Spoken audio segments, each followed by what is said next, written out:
जय राधा माधव कुंज बिहारी। जय राधा माधव कुंज बिहारी। गोपी जन वल्लभ गिरिवरधारी। गोपी जन वल्लभ गिरिवरधारी। यशोदनंदन व्रज जनरंजन यमुनतीरवनचारी। जय राधा माधव कुंज बिहारी।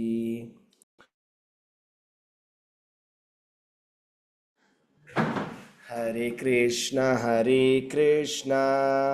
कृष्ण कृष्ण हरे हरे, हरे राम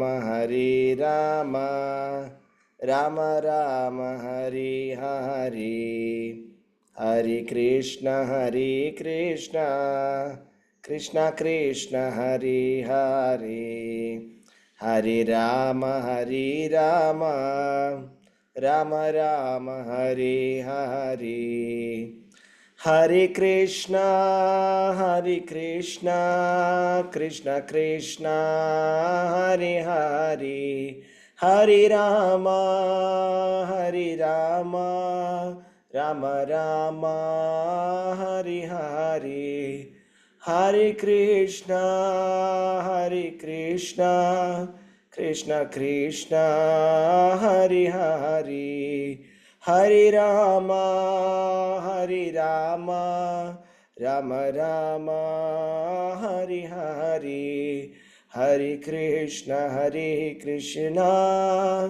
कृष्ण कृष्ण हरे हरे, हरे राम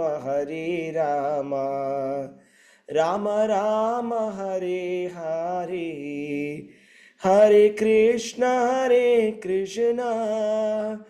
कृष्ण कृष्ण हरे हरे, हरे राम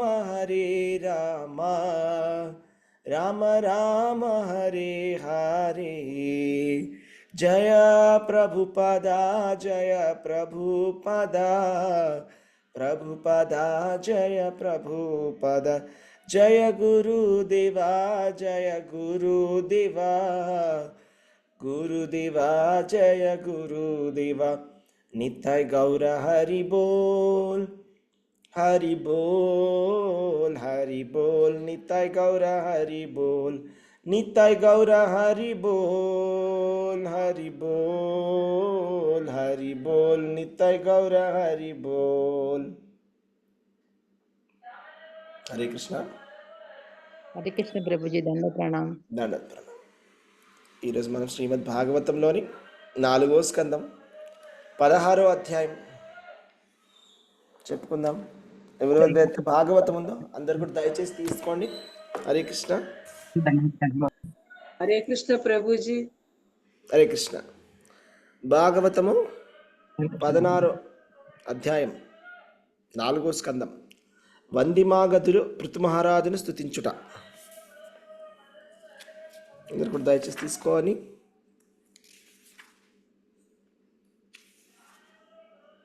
సో ఇందులో మనం మొదటి శ్లోకం నుంచి 14వ శ్లోకం వరకు చెప్పుకుందామండి ఇవాళ.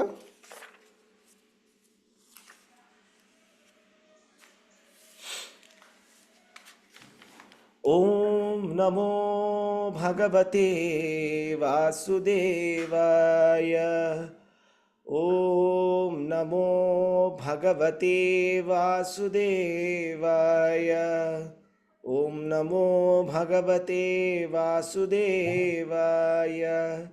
నారాయణం నమస్కృత్య నరం చైవ నరోత్తమం దేవీం సరస్వతీం వ్యాసం తతో జయముదీరయేత్.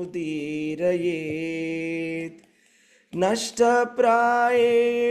అభద్రేషు నిత్యం భాగవత సేవయా.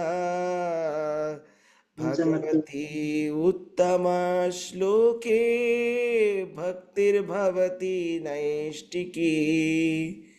మూకం కరోతి వాచాలం పంగుం లంఘయతే గిరిం యత్కృపాతమహం వందే శ్రీగురుం దీనతారిణం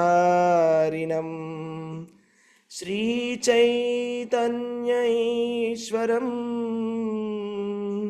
హరి ఓం తత్సత్. ఓం అజ్ఞానతిమిరాంధస్య జ్ఞానాంజనశలాకయా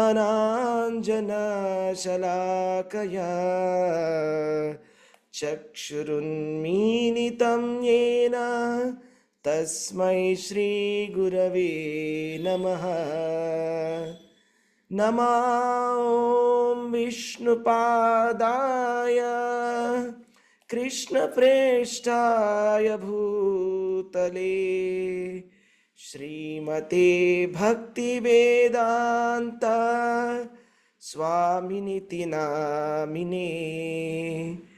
నమస్తే సారస్వతే దేవే గౌరవాణి ప్రచారిణే నిర్విశేష శూన్యవాది పాశ్చాత్య దేశధారిణే.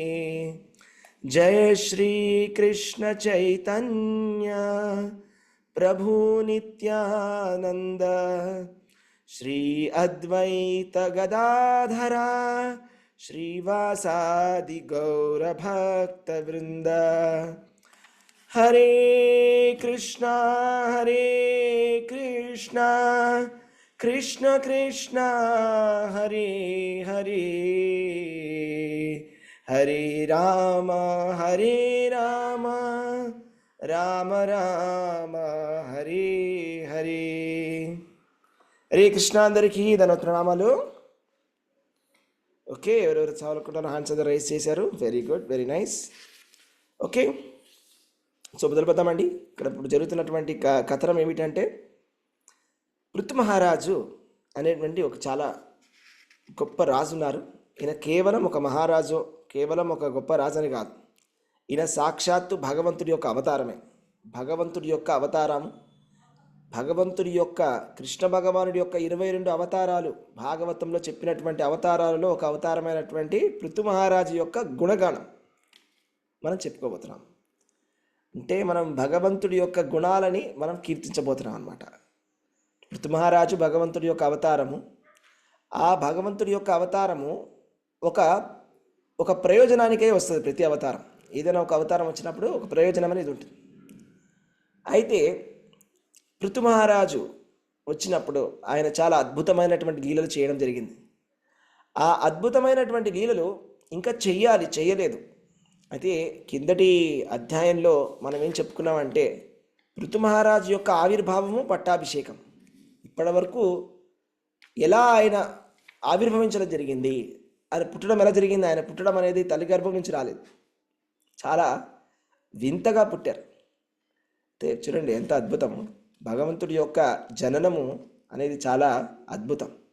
జన్మ కర్మచమే దివ్యం ఏవం యోవేతి తత్వత త్యక్త్వా దేహం పునర్జన్మ నైతి మామేతి సువర్జున. చూడండి, వేణ మహారాజు అనేటువంటి ఒక రాజు ఉండేవాడు. ఆయన చాలా పాపాత్ముడు, అత్యంత పాపాత్ముడు. అలాంటి పాపాత్ముడు రాజు అయ్యాడు.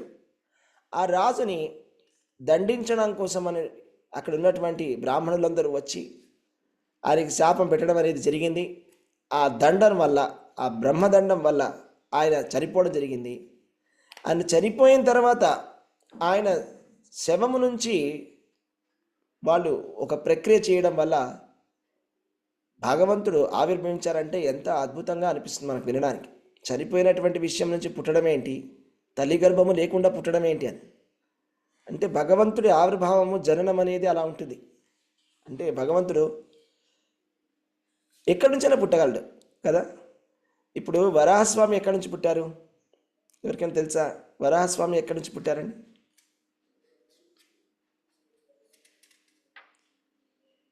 ఓకే, మ్యూట్లో ఉన్నారు అందరు. సార్ ఎస్, ఇప్పుడు చెప్పండి, అన్మ్యూట్ చేసుకోండి. వరాహస్వామి ఎక్కడ చూడండి. బ్రహ్మదేవుని బ్రహ్మదేవుడి నాసికంలో నాసికంలో ఉంచారు. బ్రహ్మదేవుడి నాసికం నుంచి పుట్టారు. అవునా? నరసింహస్వామి స్తంభ రూపంలో నరసింహ స్తంభం నుంచి పుట్టాడు. అంటే భగవంతుడు ఎక్కడి నుంచైనా రాగలడు. అవునా? భగవంతుడు ఎందుకంటే భగవంతుడు ఎక్కడి నుంచైనా రావడం అంటే దాని అర్థం ఏంటి? భగవంతుడు లేని చోట ఏదైనా ఉన్నదా? అన్ని అన్ని అణువులో కూడా పరమాత్మ రూపంలో భగవంతుడు ఉంటాడు. అణువులో ప్రతి జీవి యొక్క హృదయంలో కూడా భగవంతుడు ఉంటాడు. అవునా? కాబట్టి భగవంతుడికి స్తంభం నుంచి రావడం అనేది పెద్ద విషయం కాదు. బ్రహ్మదేవుడి యొక్క నాసిక నుంచి రావడం అనేది పెద్ద విషయం కాదు. అలాగే వేణ మహారాజు నుంచి రావడం కూడా పెద్ద విషయం కాదు. అలా ఆవిర్భవించడం జరిగింది పృథు మహారాజు. ఈయన శక్త్యావేశ అవతారం. అయితే ఈయన జన్మించడం జరిగింది, పట్టాభిషేకం కూడా అయింది. సో భగవంతుడి పట్టాభిషేకం అయితే అందరికి చాలా హ్యాపీగా అనిపిస్తుంది. అవునా? సో మనకి రాముడి యొక్క పట్టాభిషేకం మనం చేసుకున్నప్పుడు చాలా సంతోషంగా అనిపిస్తుంది. భగవంతుడి పట్టాభిషేకం చేస్తే చాలా ఆనందమైనటువంటి విషయం. ఎందుకంటే ఎప్పుడైతే భగవంతుడే స్వయంగా రాజు కింద వస్తాడో అప్పుడు ఆ రాజు ఇంకా దాని గురించి రాజ్యం గురించి ఇంకా చెప్పాల్సినటువంటి అవసరం లేదు. ఎంత బాగా ఆయన పరిపాలన చేస్తారని, అంటే ఇంకా అత్యంత అద్భుతంగా వైభవంగా ఆయన చాలా బాగా పరిపాలన చేస్తారు. అంటే ఎంతో ఐడియల్గా ఎంత బాగా చేస్తారు. అసలు రాజు అంటే ఎలా ఉండాలి, రాజు అంటే పృథు మహారాజే అనిపించేలాగా చేస్తారు పరిపాలన. అంత అద్భుతమైనటువంటి పరిపాలన చేయబోతున్నారు. అయితే ఇక్కడ వంది మాగధులు రాజులని స్తుతించడం అనేది ఒక సంప్రదాయం. మనకు తెలిసిన విషయమే. వంది మాగధులు అనేటువంటి కొంతమంది ఉంటారు. వాళ్ళు ఉన్నదే ఎందుకు అంటే కీర్తించడానికి. అంటే రాజు ఏదైనా ఒక చిన్న పని చేసినా, ఏ పని చేసినా, ఏం చేయకపోయినా చాలా గొప్పగా చేసామని చెప్తుంటారు వాళ్ళు జనరల్గా. కానీ ఇక్కడ ఈ విషయంలో పృథు మహారాజు విషయంలో మాత్రం వారు చాలా ఆనందంగా భగవంతుడిని కీర్తిస్తున్నారు. చాలా హాయిగా ఆనందంగా కీర్తిస్తున్నారు.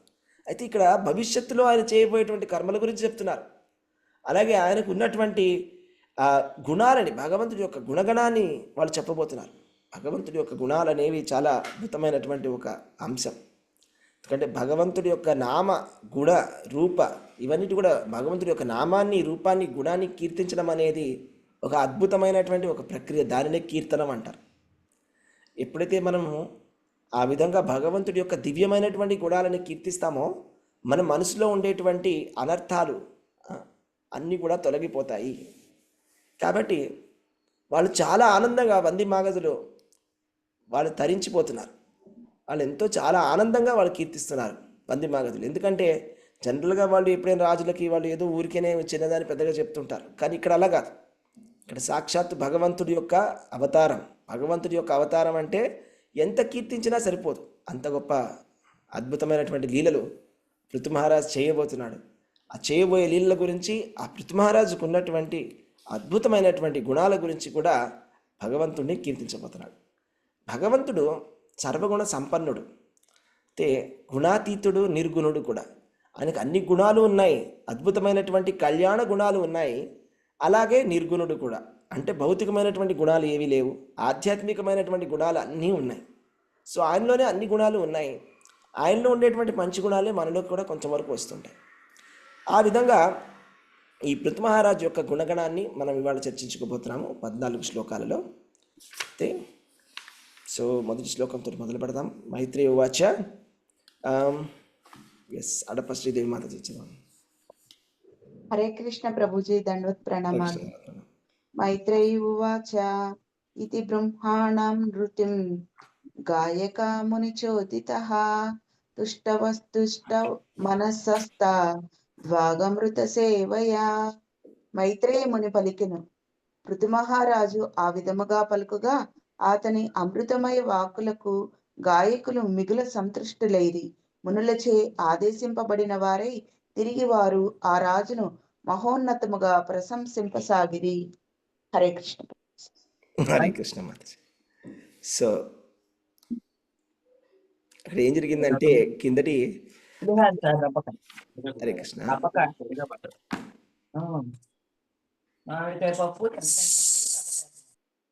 హరే కృష్ణ దయచేసారంటే ఓకే. కిందటి అధ్యాయంలో చివరాఖరి శ్లోకంలో పృథు మహారాజు చాలా అద్భుతంగా, ఎంతో ఆనందంగా, ఎంతో బాగా చెప్పబోతున్నారు. మరి ఏం చెప్తున్నారంటే చూడండి, పృథు మహారాజు అంటున్నారు అనమాట, సౌమ్యమైనటువంటి సూతబందీ మాగధులారా, మీరు వర్ణించినట్టి గుణములు నాయందు గోచరించుటలేదు. నాలో అట్టి లక్షణములు లేనప్పుడు ఎందులకై మీరు నన్ను స్తుతించుచున్నారు? నన్ను ఉద్దేశించి పలికినట్టు ఈ వాక్కులు వృథాయొగుట చేత నేను వాంఛింపను కనుక వానిని ఇతరులకు సమర్పించుట ఉత్తమ కాగలదు. చూడండి, ఇంత అద్భుతంగా ఆయన చెప్తున్నారు. అంటే వందీ మాగధులందరూ కూడా స్తుతించిన తర్వాత పృథు మహారాజు చాలా ఆనందపడిపోవడం లేదు. అంటే చూడండి, త్రిగుణాలలో ఉండేటువంటి జీవులకి భగవంతుడికి ఉన్నటువంటి తేడా ఏంటంటే, త్రిగుణాలలో ఉన్నటువంటి ఒక జీవుడు పొగడ్తలకి లోపడతాడు. అంటే ఎవరైనా కూడా మనం పొగిడామనుకోండి, మీరు చాలా బాగా చేశారు, చాలా బాగా పాడారు, చాలా బాగా చేశారు ఏదైనా అంటే మనం చాలా ఆనందపడిపోతారు. ఇంకా ఆనందంలో వాళ్ళు మర్చిపోతారు. అది ఎంతవరకు నిజముందో నిజం లేదో కూడా మర్చిపోతాం. అవునా? మన అందరి జీవుల యొక్క పరిస్థితి అదే. ఎందుకంటే మనం ఈ త్రిగుణాలలో ఉన్నాం కాబట్టి. త్రిగుణాలలో ఉన్నంత వరకు మనకి ఎవరైనా కొంచెం మనని స్తుతించినా కూడా, పోయినా కూడా చాలా ఆనందంగా అనిపిస్తుంది. కొంతమంది అయితే మరి చెప్పి మరీ పొగిడించుకుంటారు. నాకు ఒక ఫ్రెండ్ ఉండేవాడు, ఆయన వచ్చి చెప్పేవాడు అనమాట, కాసేపు వచ్చింది, కాసేపు అయిన తర్వాత ఇప్పుడు అనుకోసం కాసేపు పొగుడు అంటాడు అనమాట. అలాగా. సో ఆయనకు అప్పుడు మనం పొగడాలి, అప్పుడు కొంచెం సంతోషపడుతుంటాడు. అలా ఒక అరగంట ఒకసారి పొగిడించుకుంటాడు. సో ఇలా ఉంటుంది. ఇది మనుషుల యొక్క లక్షణం అనమాట. మన దగ్గర అలాంటి గుణాలు ఉన్నా లేకపోయినా పొగిడించుకుంటే మనకేదో సంతోషంగా అనిపిస్తుంది. కానీ ఇక్కడ పృథు మహారాజు అంటున్నాడు, మీరు చెప్పినటువంటి గుణాలు నాలో ఏం కనిపించడం లేదే, ఎందుకు నన్ను స్తుతిస్తున్నారు? ఆ గుణాలు నాలో లేవు కాబట్టి అవి లేకుండా మీరు ఎందుకు వృధాగా నన్ను స్తుతిస్తున్నారు? ఇది ఇంకెవరైనా స్తుతించండి, నన్ను స్తుతించకండి అని చెప్తున్నాడు. అలాగే, ఓ సామ్యులారా, మీరు పలికినట్టి గుణములు నిజముగా నా యందు ప్రకటమైన సమయమున ఆ స్తుతులను నాకు అర్పింపుడు. ఉత్తమ శ్లోకుడకు భగవానుని స్తుతించు సౌమ్యుడు అట్టి గుణములను నిజమునకు తద్గుణరహితుడగు మానవ మాతృనికి ఆరోపించడు. అయితే ఆయన భగవంతుడి యొక్క గొప్ప భక్తుడు. పృథు మహారాజు భగవంతుడి అవతారమే, అలాగే భక్తుడు కూడా. అలాంటి అవతారాలు చాలా ఉన్నాయి. అవునా? నారదుడు ఉన్నాడు, ఆయన భగవంతుడి యొక్క అవతారమే, అలాగే భగవంతుడు భక్తుడు కూడా. అదేవిధముగా ఆయన ఏది కూడా ఆయనకు తీసుకోవడానికి ఆయన రెడీగా లేడనమాట. సో ఆ విధంగా ఇక్కడ ఏం చెప్తున్నారంటే, అట్టి మహద్గుణములను కలిగి ఉండే సామర్థ్యము కలిగిన బుద్ధిమంతుడు అవి నిజముగా తన యందు లేనిచో అనుయాయులు తనను స్తుతించుట ఎట్లు అనుమతించును? ఎంతో అద్భుతమైన విషయాన్ని చెప్తున్నాడు. అంటే మనలో ఆ గుణాలు లేనప్పుడు, మనం ఎవరైనా పొగిడినప్పుడు మనం అనుమతించకూడదు అని. అంటే మనకి సరే పొగుడుతున్నారు కదా, కాసేపు పొగడిని, ఏం పోయిందిలే అని అనుకోకూడదంట. పొగడనివ్వకూడదు. మన దగ్గర ఆ గుణాలు లేకపోతే పొగిడించుకోకూడదు. విద్యావంతుడై ఉన్నచో గొప్ప పండితుడయ్యేది వాడు కూడా, లేదా మహాపురుషుడయ్యేది వాడు బావని ఎవడైనా ప్రశంసించుట మోసముగాక మరేమిటి? అంటే విద్యావంతుడైనా ఎవరైనా కూడా ఊరికేనే పొగిడించుకోవడం అనేది ఉట్టిగా మోసం తప్పితే ఇంకేం లేదని చెప్తున్నాడు. ఇదంతా ఉట్టి మోసము, పొగడతలు. ఊరికేనే కాసేపు పొగిడించుకోవడం, న్యూస్ పేపర్లో ఆర్టికల్స్ వేయించుకుంటాం. అవునా? న్యూస్ పేపర్లో ఆర్టికల్స్ వేయించుకుంటారు పొలిటీషియన్స్. వాళ్ళు చెప్పి కొన్ని ఏంటంటే సన్మాన సభలు చేయించుకుంటారు. కొంతమందికి అదొక ఇది ఉంటుంది, వీక్నెస్. ఏంటో వీక్నెస్ అంటే, వాళ్ళే ఒక సన్మాన సభని అరేంజ్ చేస్తారు. అరేంజ్ చేసి వాళ్ళే లంచ్ అరేంజ్ చేస్తారు. వాళ్ళే అరేంజ్ చేసి సన్మానానికి మెడల్స్ కూడా వాళ్ళే కొంటారు. కొనేసి ఎవరైనా పెద్దవాళ్ళని పిలిపించి సన్మానం చేయించుకుంటారు. చేయించి ఫోటోలు తీపించుకొని, ఫోటోలు పెట్టుకొని సంతోషపడిపోయి మురిసిపోతుంటారు. సో ఇలా ఉంటుంది పరిస్థితి. సో అటువంటి ప్రశంసకు అంగీకరించు మూర్ఖుడు అది కేవలం తనకు అవమానకరమే అని ఎరగజాలడు. అయితే మనకి తగనటువంటి ప్రశంసలను మనం అంగీకరిస్తే అది పొగడత కాదు, అది మనకు ఒక అవమానమే. అంటే లేకుండా ఊరికేనే పొగిడించుకోవడం కరెక్ట్ కాదు. అయితే ఇక్కడ చూడండి, గౌరవనీయుడు పరమోదారుడు అయిన వ్యక్తి తన హేయమగు కార్యములను గూర్చి వినగోరని రీతి సుప్రసిద్ధుడు మరియు పౌరుషవంతుడు ఒక వ్యక్తి తన ప్రశంసను వినగోరడు. ఎవరైతే ఒక గౌరవనీయమైనటువంటి ఒక మనిషి ఉన్నాడు, ఆయన చేసినటువంటి తప్పులని ఆయనకు వినడం ఇష్టం ఉండదు. నువ్వు ఇలా చేసావు ఇలా చూసారని ఎవరైనా ఎత్తి చెప్తే నచ్చదాని, ఎవరైనా గౌరవమైనటువంటి మనిషి. అదే విధముగా సుప్రసిద్ధుడైనటువంటి ఒక పౌరుషం ఉన్నటువంటి ఒక మనిషి తన ప్రశంసను కూడా వినడానికి ఇష్టపడాడు. అవునా? అయితే కృష్ణ భగవానుడు భగవద్గీతలో కూడా చెప్పాడు, ఒక మంచి భక్తుడి యొక్క లక్షణం ఏంటంటే నిందని స్తుతిని కూడా ఒకే విధంగా తీసుకుంటాడు. అవునా? స్తుతించినా కూడా నిందించినా కూడా ఒకే విధంగా తీసుకుంటాడు. సో నిందిస్తే కుంగిపోడు, స్తుతిస్తే పొంగిపోడు. కాబట్టి చివరికి ఏం చెప్పారంటే, ఓ సూతాది భక్తులారా, ఈ క్షణమున నేను ఏమాత్రము సుప్రసిద్ధులను కాను, ఏలయన మీరు కీర్తింపగలిగినటువంటి శ్లాఘనీయమ కార్యమును నేను ఇంతవరకు ఏదియును చేయలేదే. అయినచో బాలురి వలె మీచే ఆత్మస్థుతిని ఎలా కావించుకొనగలను అని చెప్తాను అనమాట. సో అంటే ఆయన ఎంత వినయంగా ఉన్నాడు చూడండి. ఆయన వినయాన్ని ఆ వినయాన్ని చూసిన తర్వాత వాళ్ళకి ఇంకా చాలా పొగడాలనిపించింది. అంటే ఏ రాజైనా కూడా మంది మగధులను పెట్టుకొని వాళ్ళకి ఎంతో బహుమానాలు ఇచ్చి, వాళ్ళకి డబ్బులు ఇచ్చి, వాళ్ళని ఆ పొజిషన్లో పెట్టుకొని వాళ్ళు పొగిడించుకుంటారు. వాళ్ళు వంది మాగధులు కూడా చాలా అద్భుతంగా వాళ్ళు పద్యాలు రాస్తారన్నమాట. అసలు మీరు మించినటువంటి వాళ్ళు ఎవరు లేరని వాళ్ళు చెప్తూ ఉంటారు, ఆహా ఓహో అని. అయితే దానికి వాళ్ళు విని చాలా సంతోషపడుతుంటారు. కాబట్టి కానీ ఇక్కడ మాత్రం పృథు మహారాజ్ అలాంటివి ఏమీ నేను చేయలేదు కదా, ఇంకా మరి చేయకుండా మీరు ఎందుకు నన్ను పొగుడుతున్నారని చెప్తున్నాడు. అయితే అప్పుడు అది విన్న తర్వాత అక్కడ ఏం జరిగిందనేది వింటున్నాను అనమాట. మైత్రేయుడు చెప్పాడు, పృథు మహారాజ్ ఆ విధంగా పలుకగా అతని అమృతమయమైనటువంటి వాక్కులకు గాయకులు మిగుల సంతుష్టులయ్యి మునులచే ఆదేశింపబడిన వారై తిరిగి వారు ఆ రాజును మహోన్నతముగా ప్రశంసించసాగారు. ఏం జరిగిందంటే అక్కడ చాలా ముఖ్యమైనటువంటి ఇక్కడ ఏంటంటే ఏం చెప్పారంటే, ముని చోదితాహ అని చెప్తున్నారండి. అంటే అక్కడ ఉన్నటువంటి మునులు ఆ వంది మాగధులను పిలిచి వాళ్ళకి చెప్పడం జరిగింది, అసలు మీకు పృథు మహారాజు గురించి తెలుసా, అసలు ఈయన ఎవరో తెలుసా, చెప్తాను వినండి ఒక రహస్యం, కూర్చోబెట్టి చెప్పారు. అసలు ఈ పృథు మహారాజు ఎవరు అంటే చాలా గొప్ప ఆయన అసలు భగవంతుడి యొక్క అవతారం. మొదటి విషయం, భగవంతుడి యొక్క 22 అవతారాల్లో ఒక అవతారం పృథు మహారాజు. అలాగే ఆయన చాలా గొప్ప భక్తుడు కూడా. అసలు భవిష్యత్తులో ఏం జరగబోతుందో తెలుసా, ఆయన ఎన్నో అద్భుతమైనటువంటి విషయాలు చేయబోతున్నాడు.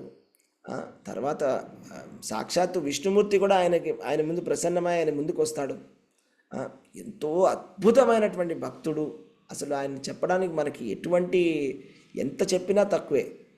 అందుకనే మీరు అస్సలు ఆపద్దు పొగడతాలని, ఇంకా బాగా ప్రశంసించండి, ఇంకా బాగా చెప్పు, వాళ్ళకి అన్ని క్లూస్ ఇచ్చి ఈ విధంగా ఇవన్నీ చేయబోతున్నారని వాళ్ళ భవిష్యమని చెప్తారు. ఏ విధంగా అయితే జ్యోతిష్యం చెప్తారు కదా, ఇప్పుడు మనం ఎవరికైనా చూపించుకొని జ్యోతిష్యం చెప్పించుకుంటాం, అదేవిధంగా వాళ్ళు కూడా జ్యోతిష్యం చెప్పేస్తారు అనమాట. అంటే ఇలాగా ఓకే ఈ రాజుగారు ఇవన్నీ చేయబోతున్నారు అంటే పృథు మహారాజు ఇవన్నీ లీలలు చేయబోతున్నారు అని.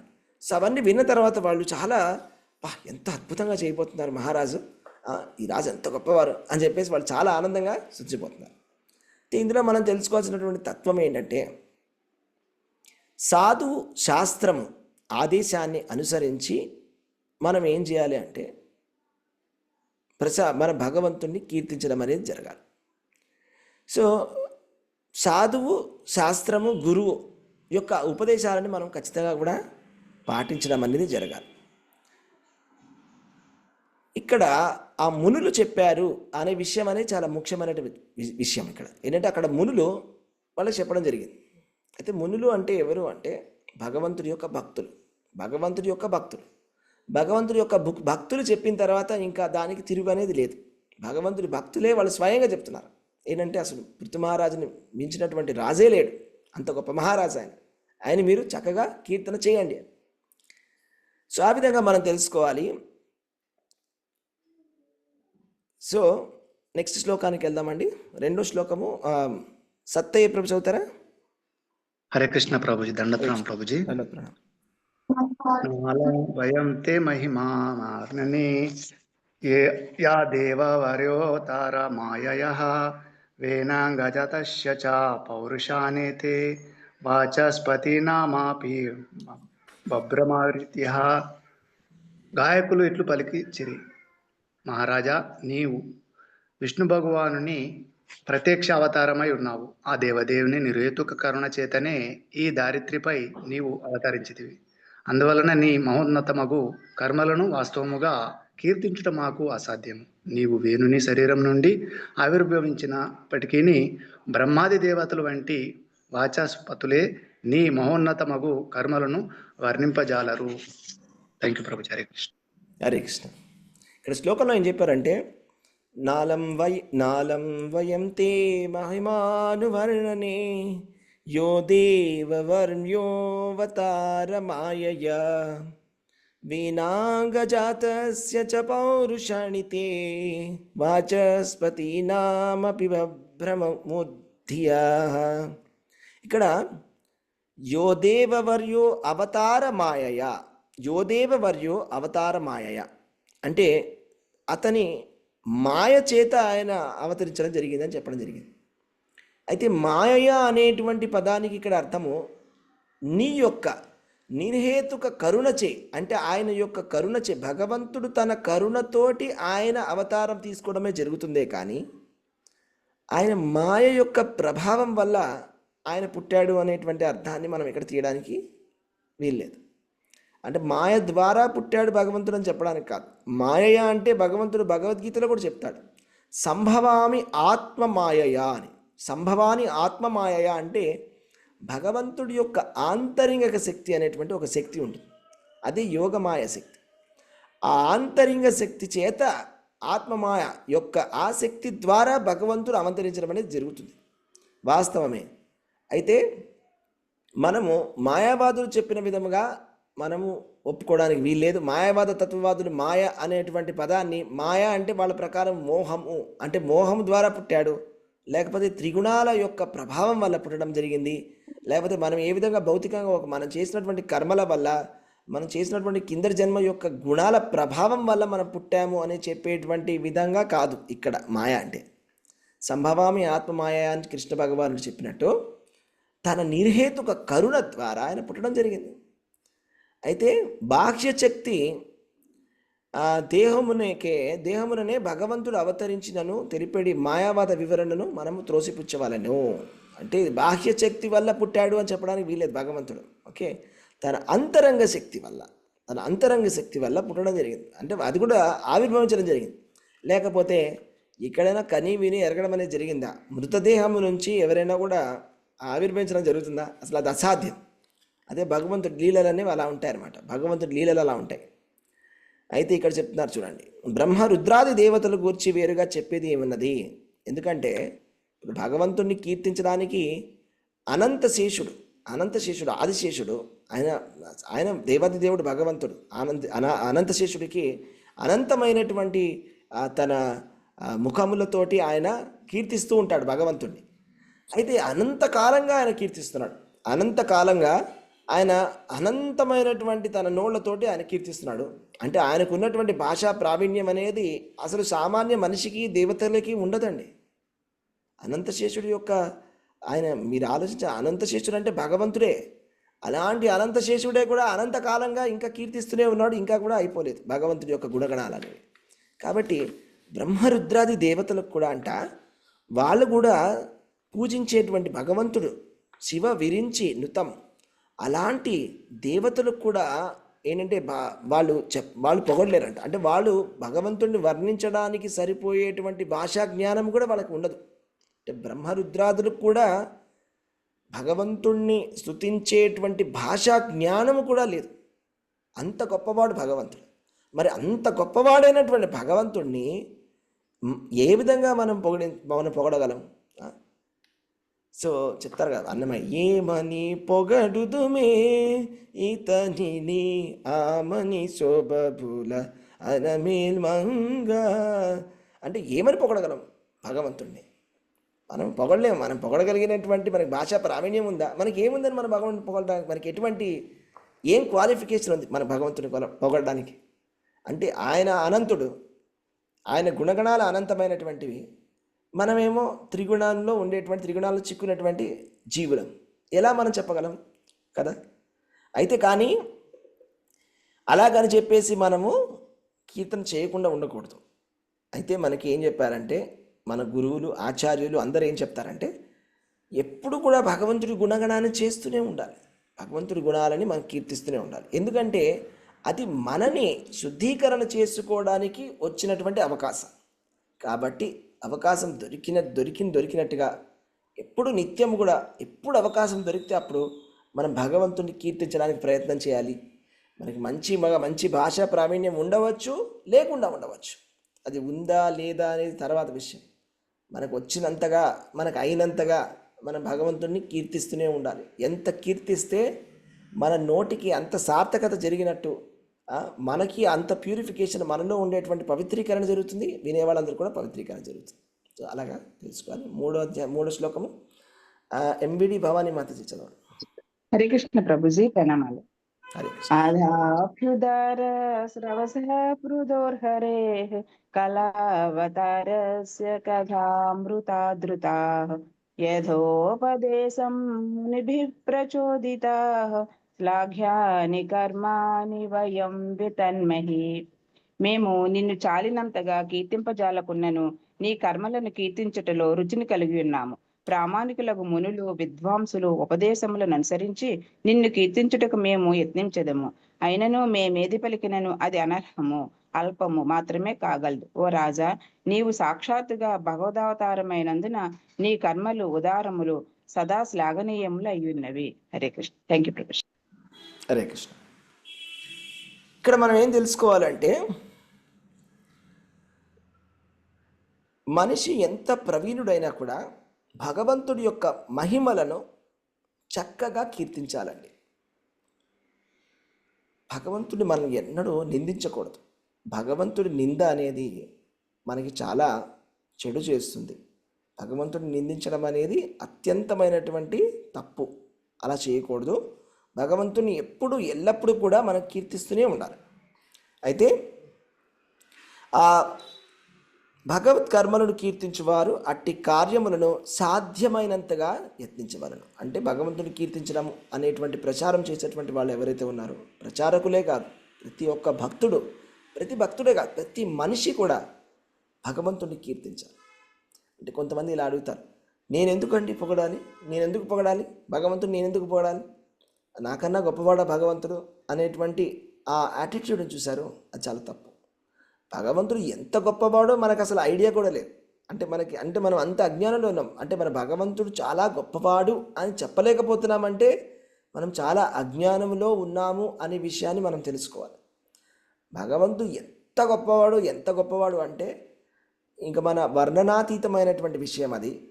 మనకు అసలు పొగడడానికి ఎటువంటి అర్హత అనేది కూడా లేదు. ఆయన యొక్క గుణగణము, ఆయన ఎంత గొప్పవాడు, ఎంతో మంచివాడు. అవునా? ఇది చాలా సులువైనటువంటి విధానాన్ని మనకి శ్రీ చైతన్య మహాప్రభు ఇచ్చాడు. ఏంటి అంటే మనం భగవంతుణ్ణి పొగడాలి, భగవంతుణ్ణి కీర్తించాలి. చూడండి, భగవంతుడు అంటే ఎవరో కాదు. ఇప్పుడు ఒక తండ్రి ఉన్నాడు అనుకోండి. ఒక తండ్రి ఒక కొడుకు, తన కొడుకు అంటే తండ్రికి చాలా ప్రేమ కలిగి ఉంటుంది. అది అదేదో కృత్రిమంగా కాదు, సహజంగా ఉంటుంది ప్రేమ. అలాగే తండ్రి పట్ల కూడా గౌరవం అనేది కొడుకు కలిగి ఉంటుంది. ఇది చాలా సహజమైనటువంటి విషయం. ఇప్పుడు ఒక కొడుకుకి తండ్రి దగ్గరికి వెళ్ళి నమస్కారం పెట్టడం అనేది ఒక కృత్రిమమైనటువంటి విషయం కాదు. ఓకే, తండ్రికి వెళ్ళి ఒక నమస్కారం పెట్టడము, లేకపోతే ఒక సేవ అందించడం అనేది అది చాలా కృత్రిమమైనటువంటి విషయము, అదేదో డిఫికల్ట్ అయినటువంటి విషయం కాదు, చాలా సులువైనటువంటి విషయం. అదేవిధంగా భగవంతుడు మన తండ్రి, అండ్ భగవంతుడు చాలా మంచివాడు. అసలు ఆయన మంచితనం ఎంతది అని మనం చెప్పలేము. మనను మంచి చెడు మనం అందరిలో చూసుకుంటాం. ఆయన మంచితనము అసలు ఎంత ఉంది అంటే మనం చెప్పలేనంత మంచివాడు భగవంతుడు. సో మనం చాలా ఆనందపడాలి, భగవంతుడు చాలా మంచివాడు, అలాంటి భగవంతుడి యొక్క కొడుకుని నేను అని సంతోషపడాలి. మనమందరూ కూడా భగవంతుడి యొక్క బిడ్డలమే అని మనం చాలా ఆనందపడాలి. అంత మంచివాడు భగవంతుడు. అలాంటి భగవంతుడి యొక్క కృష్ణ కథ, అలాంటి భగవంతుని కీర్తించడమే కృష్ణ కథ. శ్రీ చైతన్య మహాప్రభు తన అనుయాయులకి చెప్పింది ఏంటి అంటే అదే అనమాట. సో అదే ఎప్పుడైనా ఏం చెప్తారు అని ఎప్పుడు చైతన్య మహాప్రభు అని అంటారు అనమాట, బోల్ హరి బోల్, బోల్ హరి బోల్, బోల్ హరి బోల్ అని చాలా అద్భుతంగా ఆయన పాడతారు. అంటే ఏంటంటే భగవంతుడిని నామాన్ని స్మరించండి, భగవంతుడి గురించి చెప్పండి అని 2 చేతులు ఎత్తి, చైతన్య మహాప్రభు 2 చేతులు కూడా పైకెత్తేసి ఆయన రహదారుల్లో అలా వెళ్తూ అలా నృత్యం చేసుకుంటూ బోల్ హరి బోల్ అని చెప్తారనమాట. అందరూ కృష్ణుడి యొక్క కీర్తన చేయండి, కృష్ణుడి కీర్తన చేయండి, భగవంతుని కీర్తించండి, అందరూ భగవంతుని కీర్తించండి. సో ఆయన 2 చేతులు ఎత్తి కూడా చెప్తున్నాడు. అలాగే తన అనుయాయులందరికీ కూడా చెప్తున్నాడు, మీరందరూ కూడా కృష్ణుడిని కీర్తించండి, అందరి చేత కృష్ణుడిని కీర్తింప చేయండి అని. సో ఇది ఒక పద్ధతి. ఇలా చేయడం వల్ల జనసామాన్యులకి మనము చెప్పాలన్నమాట, అందరికీ చెప్పాలి. అందుకనే దాన్ని నగర సంకీర్తనము అంటారు. నగర సంకీర్తనం అంటే నగరములో అన్ని రహదారులలో వెళ్తూ భగవంతుడి నామాన్ని సంకీర్తన చేసుకుంటూ వెళ్తాం. సో యాక్చువల్గా ఏంటంటే మనం చెప్పగలిగితే కృష్ణ కథ అంటే కృష్ణుడు చెప్పినటువంటి విషయం భగవద్గీత. ఆ భగవద్గీతని మనం చెప్పవచ్చు. ఆ భగవద్గీత చెప్పడానికి మనకి రానట్లయితే మనము ఈ మాత్రమైనా చెప్పవచ్చు. మీరు హరే కృష్ణ మహామంత్రాన్ని జపం చేయండి అని ఈ మాత్రమైనా చెప్పచ్చు. ఎవరినైనా కలిస్తే మీరు హరే కృష్ణ మహామంత్రం జపం చేయండి, ఈ మంత్రం చాలా మంచి మంత్రము అని చెప్పి చూపించవచ్చు. ఈ మాత్రం మనం ఖచ్చితంగా చేయొచ్చు, చాలా ఈజీ. సో ఇది మనకి చైతన్య మహాప్రభు ఇచ్చినటువంటి చాలా అతి సులువైనటువంటి మార్గం. ఇంతకన్నా సులువైనటువంటి మార్గం అనేది ఇంకొకటి లేనే లేదు. ఈ విధముగా భక్తి యోగాన్ని మనం చేస్తూ మనం అంటే పెద్ద పెద్ద గ్రంథాలు రాయక్కర్లేదండి. అంటే మన భగవంతుడిని సంతృప్తిపరచాలి. ఎందుకు అడగొచ్చు మీరు, ఏంటండి ఎందుకు కీర్తించాలి? మీరే అంటున్నారు కదా పృథు మహారాజ్కి నచ్చట్లేదు పొగడతారని. భగవంతుడు కూడా నచ్చవేమో, ఎందుకు మరి పొగడాలి? ఉట్టిగానే టైం వేస్ట్ కదా అని కాదు, అలా కాదు. అదేంటంటే భగవంతుణ్ణి సంతృప్తిపరచడానికి మనం ప్రయత్నం చేస్తున్నాం. అది మన ఏకైక మనకు ఉన్నటువంటి లైఫ్లో ఉన్నటువంటి గోల్ ఏంటంటే భగవంతుడిని సంతృప్తిపరచడమే మనకు ఉన్నటువంటి ఏకైక ఒక ధ్యేయం అనేది. సో కాబట్టి భగవంతుడిని సంతృప్తిపరచడానికి మనం చేస్తున్నాం ప్రయత్నం. ఎప్పుడైతే మనం ఈ హరినామ సంకీర్తనం అనేది చేస్తామో అప్పుడు భగవంతుడు సంతుష్టుడు అవుతాడు. అంటే ఏదో చిన్న చిన్న విషయాలకి సంతుష్టుడు అవుతాడు భగవంతుడు. దేని వల్ల సంతుష్టుడు అవుతాడో చెప్పక్కర్లేదు. అంటే ఇప్పుడు నేను చాలా గొప్పగా ఇప్పుడైనా పుస్తకాలైనా రాయాలా, నేనైనా గ్రంథాలైనా రాయాలా, పోనీ పెద్ద పెద్ద స్తోత్రాలు పెద్ద పెద్ద ఆచార్యులు రాసిన విధంగా నేనైనా అష్టకాలని సహస్రనామాలని ఇవన్నీ కూడా రాయాలా, లేకపోతే ఏదైనా పెద్ద పుస్తకం రాస్తే భగవంతుడు సంతృప్తులు అవుతాడంటే లేదంట. మీరు చాలా సింపుల్గా చిన్న విషయం చెప్పండి, ఏదైనా ఒక చిన్న విషయం భగవంతుడి గురించి చెప్పండి, ఎవరికైనా చెప్పండి కృష్ణుడి గురించి, కృష్ణుడు చాలా సంతుష్టుడు అవుతాడు. సో కాబట్టి మనం ఎప్పుడు కూడా కీర్తన చేస్తూనే ఉండాలి. ఓకే, నెక్స్ట్ శ్లోకము కేశ సుజాత మాత చదవండి. హరే కృష్ణ ప్రభుజీ. హరే కృష్ణ. ఏష ధర్మభృతం శ్రేష్టో లోకం ధర్మేణ వర్తయన్ గోప్తా చ ధర్మసేతూనాం శాస్త్ర తత్పరిపంథినాం. ఈ పృథు మహారాజు ధర్మ పరిపాలకులలో శ్రేష్టతముడు కాగలడు. ఎల్లరను ఇతడు ధర్మపాలనలో నిలుపుటయే కాక ధర్మమును పరిరక్షించగలడు. ఆ ధర్మ వర్తనులను నాస్తికులను ఈతడు గొప్పగా దండించగలడు. హరే కృష్ణ ప్రభుజీ, ధన్యవాదాలు. హరే కృష్ణ. హరే కృష్ణ, ధన్యవాదాలు. అంటే రాజు చెయ్యవలసినటువంటి పని ఏమిటి? రాజు కానీ ప్రభుత్వం యొక్క అధినేత కానీ వాళ్ళకున్నటువంటి ధర్మము, వాళ్ళకున్నటువంటి బాధ్యత ఏమిటి అని ఈ శ్లోకంలో చాలా చక్కగా చెప్పడం జరిగింది. భాగవతం నుంచి మనం ధర్మాన్ని నేర్చుకోవచ్చు. ఎందుకంటే కృష్ణ భగవానుడు ఎప్పుడైతే భగవద్ధామానికి వెళ్ళిపోయాడో ధర్మం అనేది శ్రీమద్ భాగవతం యొక్క శరణాగతి పొందినది. ధర్మం అంటే తెలుసుకోవాలనుకొని ఇంట్రెస్ట్ ఉన్నటువంటి వాళ్ళు ఎవరైనా ఉన్నట్లయితే వాళ్ళు భాగవతాన్ని చదవాలి. భాగవతంలో ధర్మము ఆశ్రయం తీసుకున్నది. అయితే ఇక్కడ ఏం చెప్తున్నారంటే పృథు మహారాజు అంట ధర్మ పరిపాలకులలో శ్రేష్టమైనటువంటి వాడు కాగలడు. అలాగే అతడు ధర్మ పరిపాలనలో నిలుపుటయే కాక అందరినీ కూడా ధర్మ పరిపాలనలో నిలుపుతాడు. ఇది చాలా ముఖ్యమైనటువంటి విషయం. అంటే ఒక ప్రభుత్వము యొక్క ప్రతినిధి లేకపోతే ఒక పాలన అధికారి, ఆయన ఒక కార్పొరేటర్ అయి ఉండొచ్చు, ఒక ఎమ్మెల్యే అయి ఉండొచ్చు, ఒక ఎంపీ అయి ఉండొచ్చు, లేకపోతే ఆయన ముఖ్యమంత్రి అయి ఉండొచ్చు, ప్రధానమంత్రి అయి ఉండొచ్చు, ఒక మంత్రి అయి ఉండవచ్చు, ఎవరైనా కూడా అయి ఉండవచ్చు. వీళ్ళ బాధ్యత ఏమిటి అనేది వాళ్ళకి తెలుసుకోవాలి. అంటే ఇది బాధ్యత ఏంటి అంటే అందరినీ కూడా ధర్మపాలనలో నిలపాలి. అందరినీ కూడా ధర్మములో వాళ్ళు ఉన్నట్టుగా వాళ్ళని చూసుకోవాలి. అలాగే ఎవరైతే అధర్మ వర్తనులు అయి ఉంటారో, అంటే ఎవరైతే తప్పుడు పనులను చేస్తున్నారో, అలాగే నాస్తికులు ఎవరైతే ఉన్నారో వాళ్ళని దండించాలి. ఇది ఒక చాలా ముఖ్యమైనటువంటి ప్రిన్సిపల్ అండి. 2 రకాలైనటువంటి మనుషులు మనకి ఇప్పుడు కనిపిస్తుంటారు. ఎవరైతే చెప్పినటువంటి విషయాలని నియమాలని చక్కగా పాటిస్తారో, ఎవరైతే నియమాలను ఉల్లంఘిస్తారో, ఈ 2 రకాల జనాలు మనకి ఎప్పుడు కనిపిస్తుంటారు. నియమాలని పాటించేటువంటి వాళ్ళని మనము వాళ్ళకి రివార్డ్ చేయాలి, అంటే వాళ్ళని మనం బహుమతులు ఇవ్వాలి, వాళ్ళని మనం పొగడాలి, వాళ్ళని చాలా జాగ్రత్తగా చూసుకోవాలి. ఎవరైతే నియమాలను ఉల్లంఘిస్తారో వాళ్ళు చాలా డేంజరస్ సొసైటీకి. ఎందుకంటే ఇప్పుడు లెఫ్ట్లో వెళ్ళాలి అని ఒకటి నియమం, ట్రాఫిక్ సిగ్నల్ వచ్చినప్పుడు ఆపాలి అని ఒక నియమం. లెఫ్ట్లో వెళ్ళకుండా రైట్ సైడ్ వెళ్తున్నాడు అనుకోండి ఒక లారీ, లేకపోతే గ్రీన్ సిగ్నల్ పడినప్పుడు కూడా నడుపుకుంటూ వెళ్ళిపోతున్నాడు అనుకోండి. అలాగే డ్రింక్ అండ్ డ్రైవ్ చేయకూడదు అని చెప్పారు అనమాట. అంటే తాగి లేకపోతే ఎవరు కూడా మద్యపానం సేవించి వాహనాన్ని నడిపించకూడదు అనేటువంటిది నియమం. ఆ నియమాన్ని ఉల్లంఘించినటువంటి వాళ్ళు ఉంటారు కొంతమంది, ఇలా నియమాలు. సో ఇలా నియమాన్ని ఉల్లంఘించినటువంటి వాళ్ళు చాలా చాలా చాలా విధ్వంసకరమైనటువంటి మనస్తత్వం కలిగినటువంటి వాళ్ళు. వాళ్ళ వల్ల ఎవరైతే నియమాలను పాటిస్తున్నారో వాళ్ళకి చాలా కష్టాలని వాళ్ళు కలుగు చేస్తారు. కాబట్టి వీళ్ళని కాపాడాలి. ఎవరైతే పాటించడం లేదో వాళ్ళని ఖచ్చితంగా దండించాలి. ఇది ఒక తెలుసుకోవాల్సినటువంటి ఒక ప్రిన్సిపల్. సో ప్రభుత్వ అధికారులు అంటే మనం చూస్తున్నాం, ఇప్పట్లో ఉన్నటువంటి ప్రభుత్వ అధికారులకి వాళ్ళకి వాళ్ళ డ్యూటీ ఏంటోనే తెలియదు. వాళ్ళ డ్యూటీ ఏంటంటే అందరినీ ధర్మ మార్గంలో నుంచోపెట్టాలి. అందరూ ధర్మ మార్గంలో నడుస్తున్నారా లేదా అని వాళ్ళు చూసుకొని వాళ్ళ బాధ్యత వహించాలి. వాళ్ళు ఇలా అనడానికి వీల్లేదు. వాళ్ళు వ్యక్తిగతంగా ఏం చేస్తున్నారో నాకు అనవసరం అనడానికి వీల్లేదు. ఇప్పుడు ఉండేటువంటి పరిపాలకులు అలా అంటారు. ఏమంటారంటే మేము మాకు తోచినంతగా మేము చేస్తాము, వాళ్ళు చేసిన వాళ్ళు తోచింది వాళ్ళు చేసుకుంటారు, వాళ్ళకి వ్యక్తిగతంగా అయినటువంటిది వాళ్ళు చేసుకుంటారు, నాకేది తోచిందో నేను చేసుకుంటాను.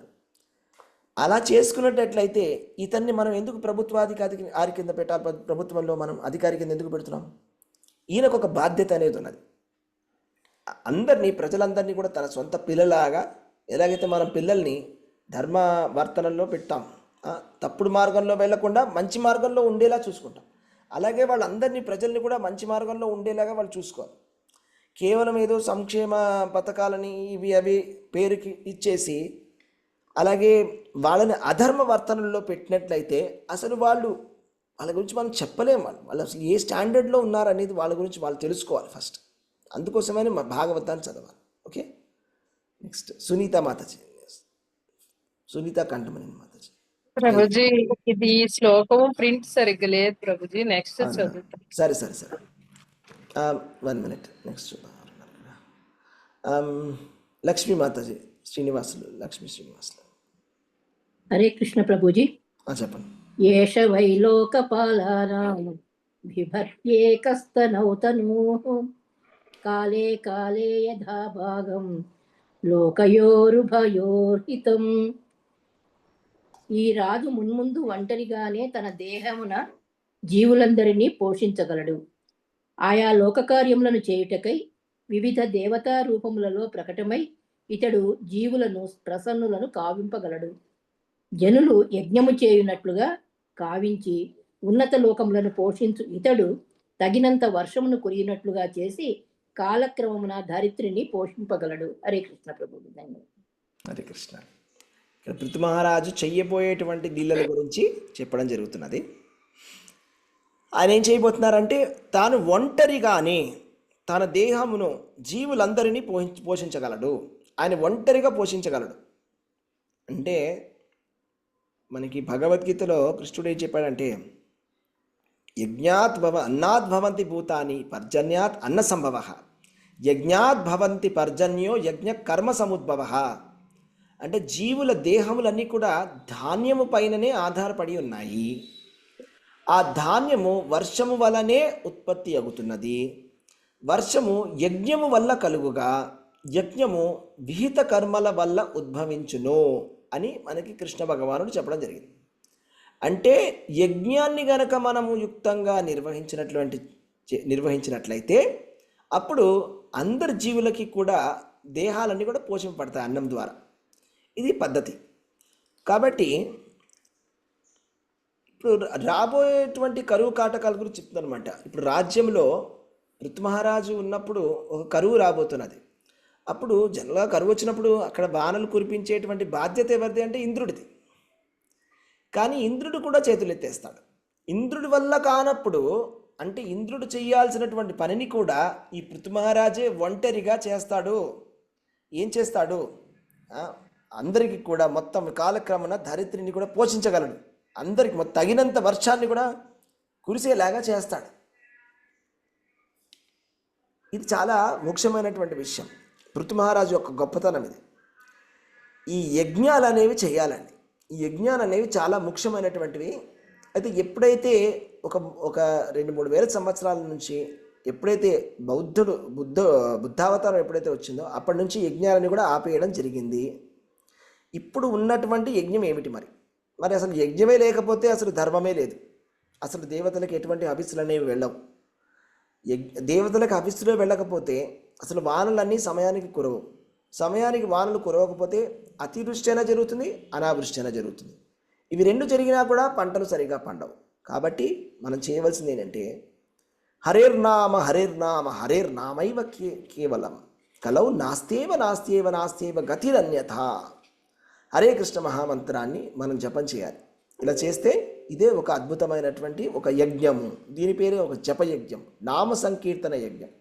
ఓకే, సంకీర్తన యజ్ఞం. దీన్ని మించినటువంటి యజ్ఞం కలియుగంలో లేదు. కాబట్టి హరినామాన్ని మనం చేయాలి, ఇతరుల చేత చేయించాలి. అలాగే కూడా ఇప్పుడు వచ్చేటువంటి ఎవరైనా ప్రభుత్వాధికారులు మొట్టమొదటిగా వాళ్ళు భక్తి చేయాలి, వాళ్ళు భగవంతుడి నామాన్ని చెప్పాలి, నలుగురు తెచ్చి చెప్పించాలి. అలా చేసినట్లయితే వాళ్ళు కరెక్ట్ రూట్లో ఉన్నారు, లేకపోతే వాళ్ళంతా వేస్ట్ అంతే. 6వ శ్లోకం చదవండి. వసుకాలవుపాదత్తే కాలే చాయం విముంచతి సమః సర్వేషు భూతేషు ప్రతపన్ సూర్యవద్విభుః.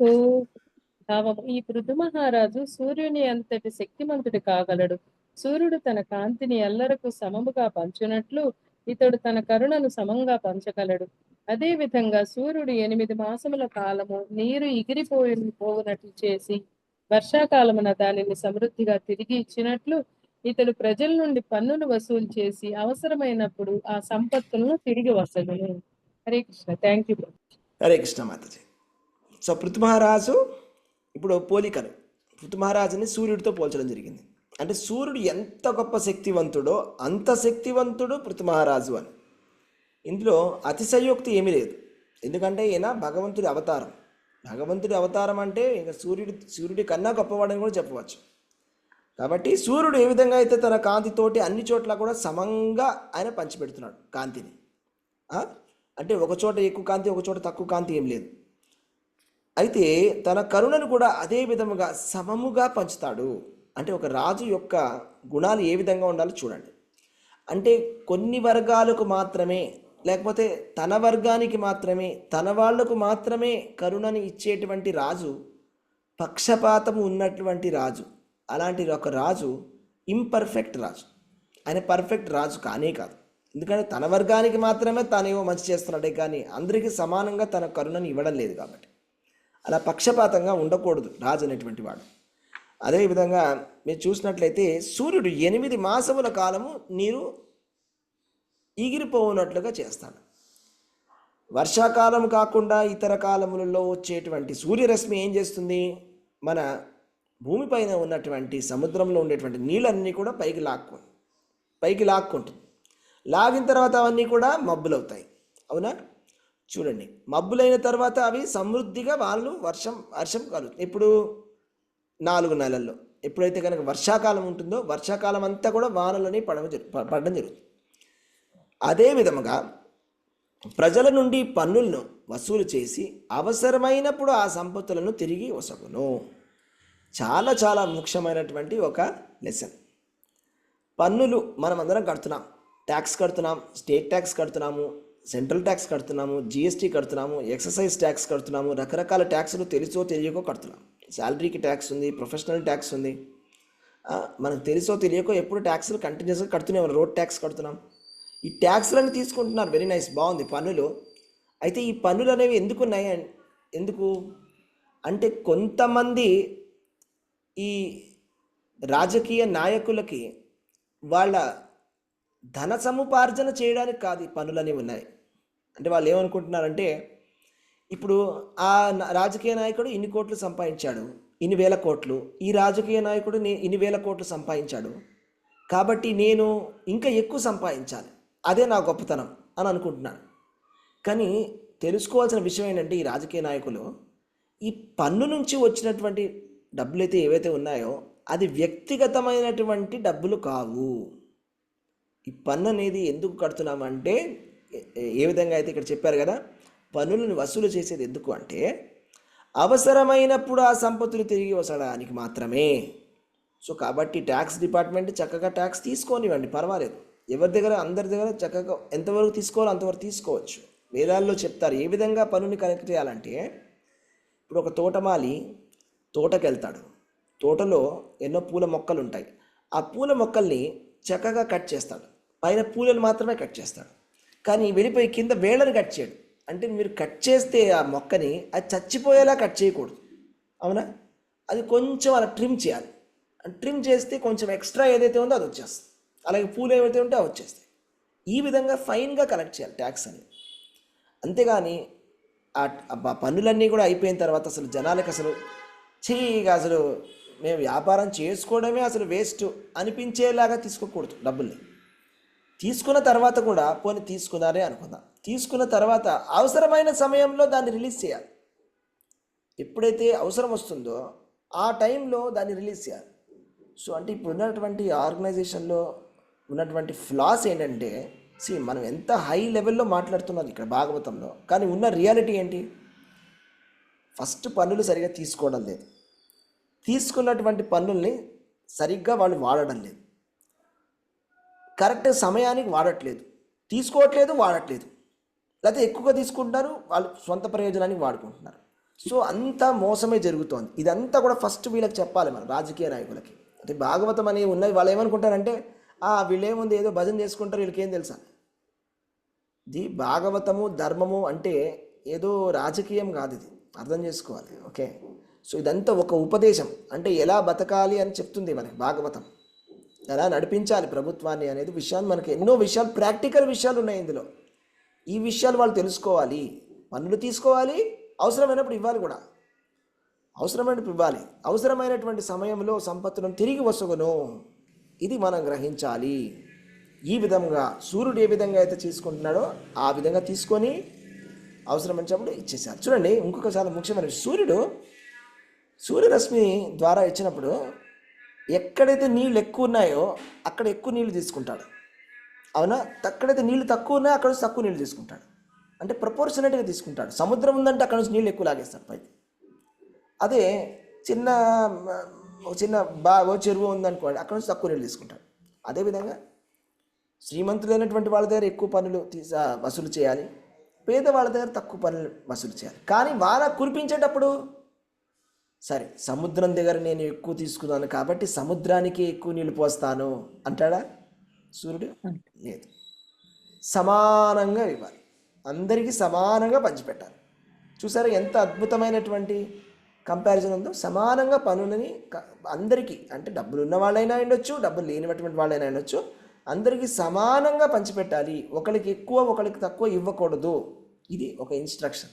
ఒకరికి మాత్రమే ఇస్తాను, ఇక్కడికి మాత్రం ఇవ్వను అని చేయకూడదు, అందరికీ సమానంగా ఇవ్వాలి, అది కరెక్ట్. ఓకే, నెక్స్ట్ 7 శ్లోకం. సత్య ప్రభు చదువుతారా?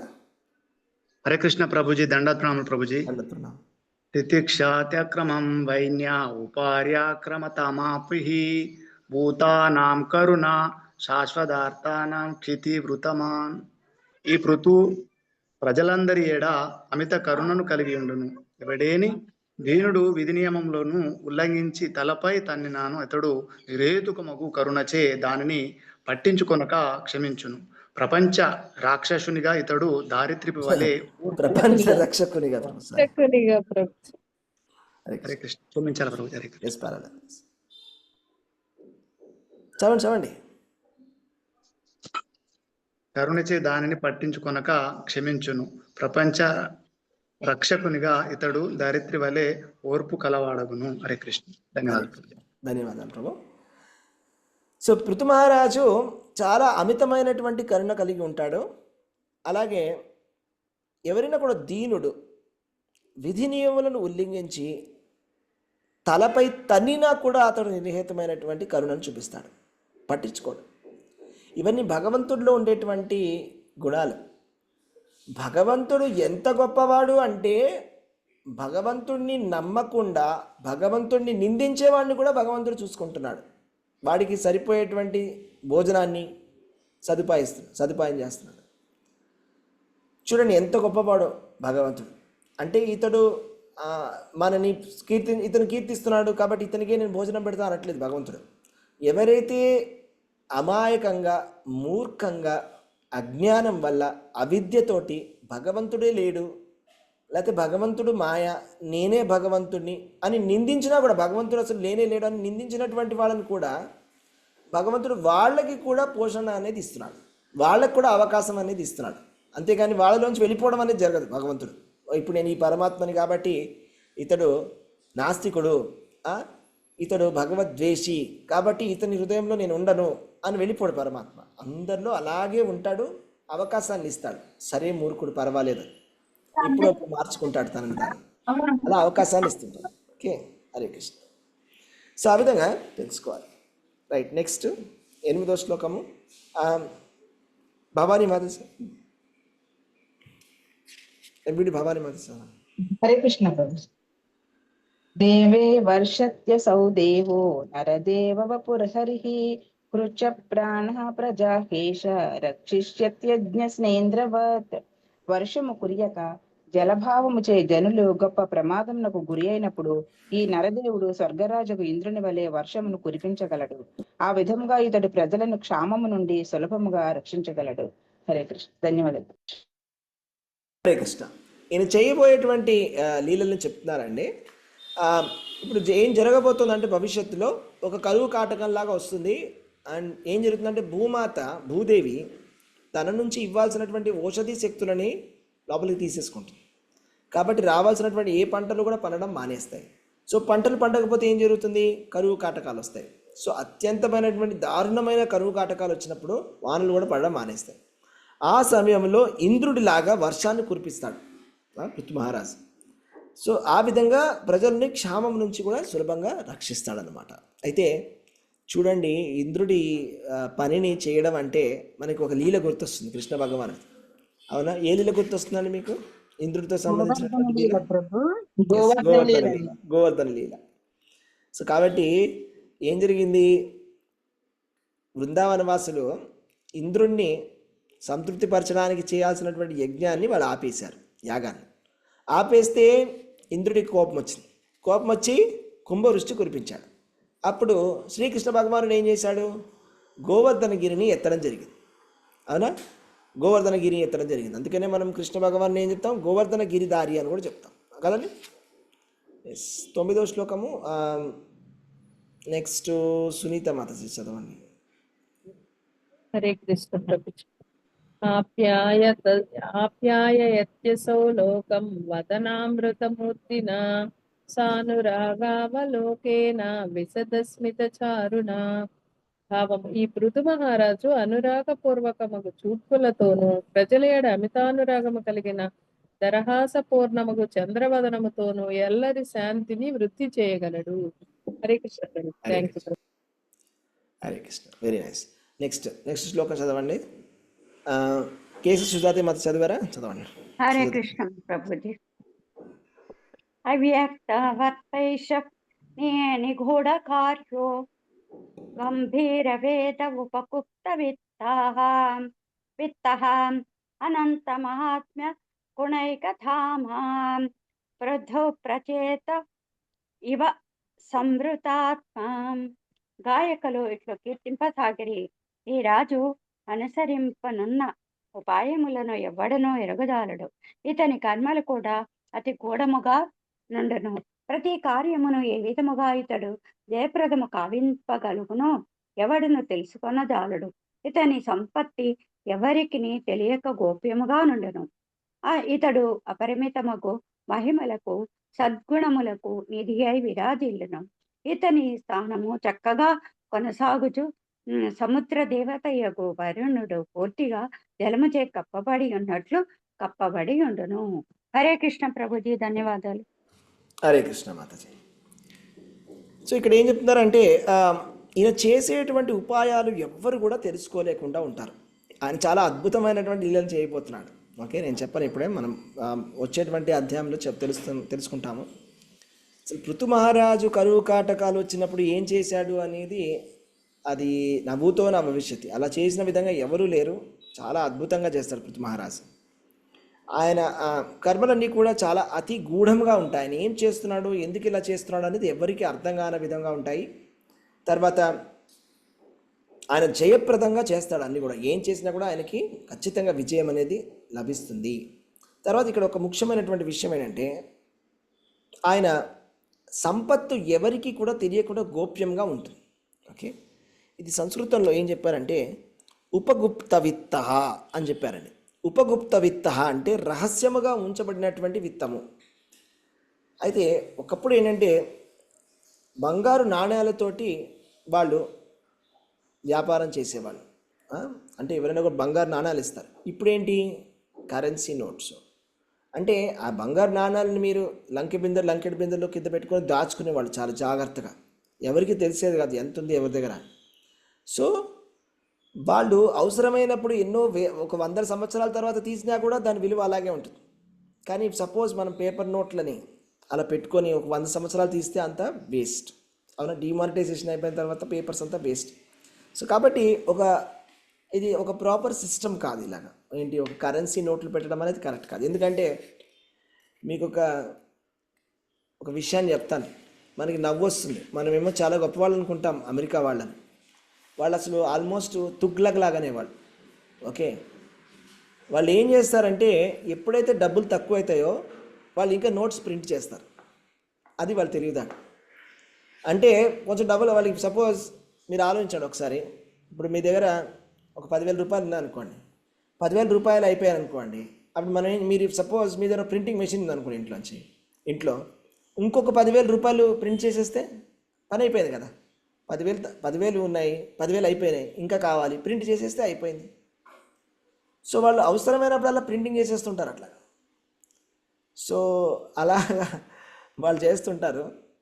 సో వీళ్ళని మనం ప్రామాణికంగా తీసుకున్నాము. వాళ్ళు అసలు ఏం చేస్తున్నారో వాళ్ళకే తెలియని విధంగా వాళ్ళు చేస్తున్నారు.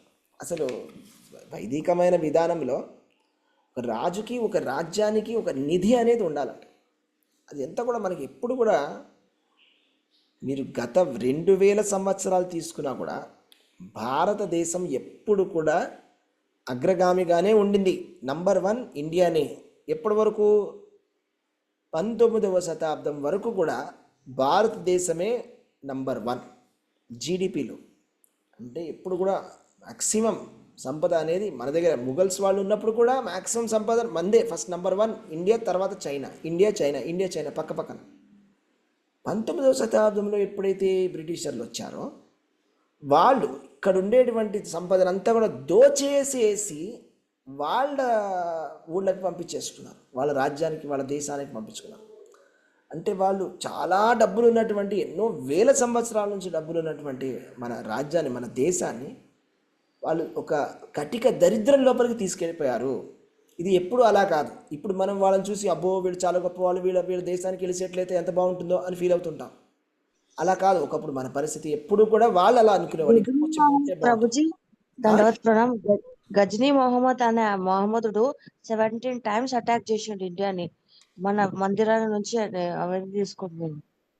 కానీ అన్నిసార్లు అటాక్ చేసిన, అవును ఖచ్చితంగా అని చేశారు. కానీ నేను చెప్పేది అంటే ముగల్స్ అయినా కూడా వాళ్ళు అటాక్ చేసినా కూడా ఆ డబ్బులను తీసుకొని వాళ్ళు ఎక్కడికి వేరే చోటకి వెళ్ళా.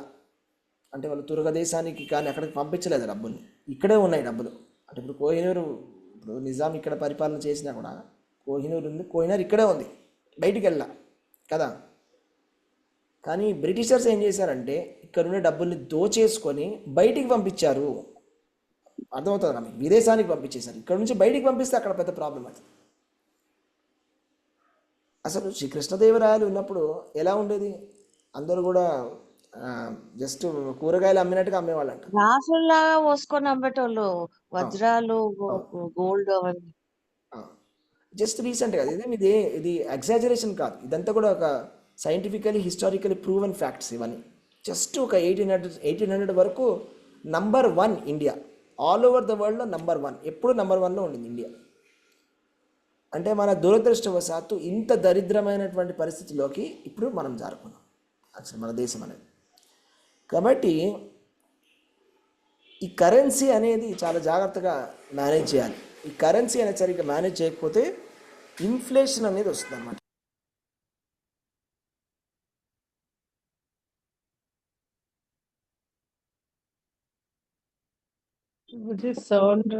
హరే కృష్ణ. నేను చెప్తున్నానంటే ఇప్పుడు ఆఫ్రికాలో ఒక దేశం ఉందండి, అక్కడ మీరు ఒక బిస్కెట్ ప్యాకెట్ కొనాలంటే ఒక బస్తాలో డబ్బులు తీసుకురావాలి. తెలుసా మీకు? జింబాబ్వే అనుకోండి, పేరు గుర్తురావట్లేదు నాకు కరెక్ట్. ఉగాండా కాదులేండి, జింబాబ్వే, సుడానేనా, ఆఫ్రికాలో ఒక దేశం ఉంది. ఆ దేశంలో ఇన్ఫ్లేషన్ అనేది ఎంత పెరిగిందంటే, ఇన్ఫ్లేషన్ తెలుగులో ఏమంటారండి? ఎవరికి తెలియదు. ద్రవ్యోల్బణం. ఓకే, ద్రవ్యోల్బణం. Okay fine. అయితే అది కనుక okay Mataji, thank you very much. ద్రవ్యోల్బణం. ఓకే, అలా ఇన్ఫ్లేషన్ ఎప్పుడైతే జరుగుతుందో ద్రవ్యోల్బణము అంటే ఇప్పుడు 10 రూపాయలకి ఒక బిస్కెట్ ప్యాకెట్ దొరకాలనుకోండి, అది ఇన్ఫ్లేషన్ పెరిగింది అనుకోండి 100 రూపాయలు అవుతుంది. సపోజ్ 1000 రూపాయలు ఇవ్వాలంటే ఒక బిస్కెట్ ప్యాకెట్కి 10,000 ఇవ్వాలంటే, సపోజ్ ఒక బిస్కెట్ ప్యాకెట్ కొనాలంటే 1,00,000 రూపాయలు ఇవ్వాలంటే, ఒక బిస్కెట్ ప్యాకెట్ కొనాలంటే ఒక 10 లక్షల రూపాయలు ఇవ్వాలంటే, ఇది పరిస్థితి, నిజమైనటువంటి పరిస్థితి. ఎందుకు అట్లా జరిగింది? అది సుడాన్లో అలా జరిగింది. సో అలా ఏం జరిగిందంటే వాళ్ళు ఒక చిన్న బిస్కెట్ ప్యాకెట్ కొనుక్కోవాలంటే బస్తాలలో వాళ్ళు కరెన్సీ నోట్లను తీసుకుపోవాలి. ఒక బస్తా ఇవ్వాలి, ఇట్లా బిస్కెట్ ప్యాకెట్ ఇవ్వాలి. సో అంటే రాజ్యాన్ని కరెక్ట్గా ఇదంతా కూడా పర్ఫెక్ట్గా మేనేజ్ చేయాలి, మెయింటైన్ చేయాలి. లేకపోతే పిచ్చి పిచ్చిగా అయిపోతుంది, అంత అస్తవ్యస్తంగా అయిపోతుంది. సో నేను చెప్తుంది ఏంటంటే వెస్ట్, ఈ అమెరికన్స్ కూడా వాళ్ళందరూ ఏం చేస్తున్నారంటే నోట్లు ప్రింట్ చేస్తున్నారు. వాళ్ళకి ఏంటంటే డబ్బులు తక్కువైతే నోట్లు ప్రింట్ చేస్తారు, లేకపోతే వాళ్ళు ఇంకా చాలా తెలివైన పని చేస్తారు. వాళ్ళు ఏంటంటే ఎవరైతే వాళ్ళ ఎనిమీస్ ఉన్నారో వాళ్ళ శత్రువుల దగ్గర అప్పు తీసుకుంటారు. అసలు కనీ విని ఎరుగని మూర్ఖత్వంలో వీళ్ళు నంబర్ 1 అనమాట. యాక్చువల్గా వాళ్ళ శత్రువు చైనా, పోయి వాళ్ళ దగ్గరికి వెళ్ళి డబ్బులు తీసుకొని వాళ్ళ ఎకానమీ రన్ చేస్తుంటారు. సో వాళ్ళు ఏం చేస్తారనేది మనకు లెక్కనే లేదు. ఇంకా వాళ్ళ మూర్ఖత్వానికి ఇంకా ఒక లెక్క లేదు. ఇంకా అంత మూర్ఖులు, ఇంకా మహామూర్ఖులు అని చెప్పాలి ఒక ముక్కలో చెప్పాలంటే. సో వాళ్ళని చూసి మనమేమో చాలా మురిసిపోతుంటాం, వా ఎంత అద్భుతం, వా వా వా సూపర్ సూపర్ సూపర్ అని. ప్రభుజీ ఇవ్వరు కదా ప్రభుజీ, పని వాళ్ళు ఇస్తారు, చైనా వాళ్ళు ఇస్తారు ప్రభుజీ, గవర్నమెంట్ ఇస్తారండి వాళ్ళు. అదే ఒక కామెడీ. చైనా వాళ్ళేమో డబ్బులు ఇస్తారు, వాడికి పడదు, కానీ వాడు వీడికి ఇస్తాడు డబ్బులు. అయితే ఇప్పుడు ఏం జరుగుతుందో చూడండి, ఒక్క విషయం మాత్రం, ఒక చిన్న జోక్ ఏంటంటే ఇక్కడ ఇప్పుడు వాడి శత్రువు చైనా, వాడి దగ్గర వీడు డబ్బు అప్పు తీసుకున్నాక వాడికి ఇంట్రెస్ట్ ఇవ్వాలి. సో వీడేం చేస్తాడు, వాడికి వడ్డీ కడతాడు. ఆ వడ్డీతోటి చైనా వాడు ఆయుధాలు కొనుక్కుంటాడు.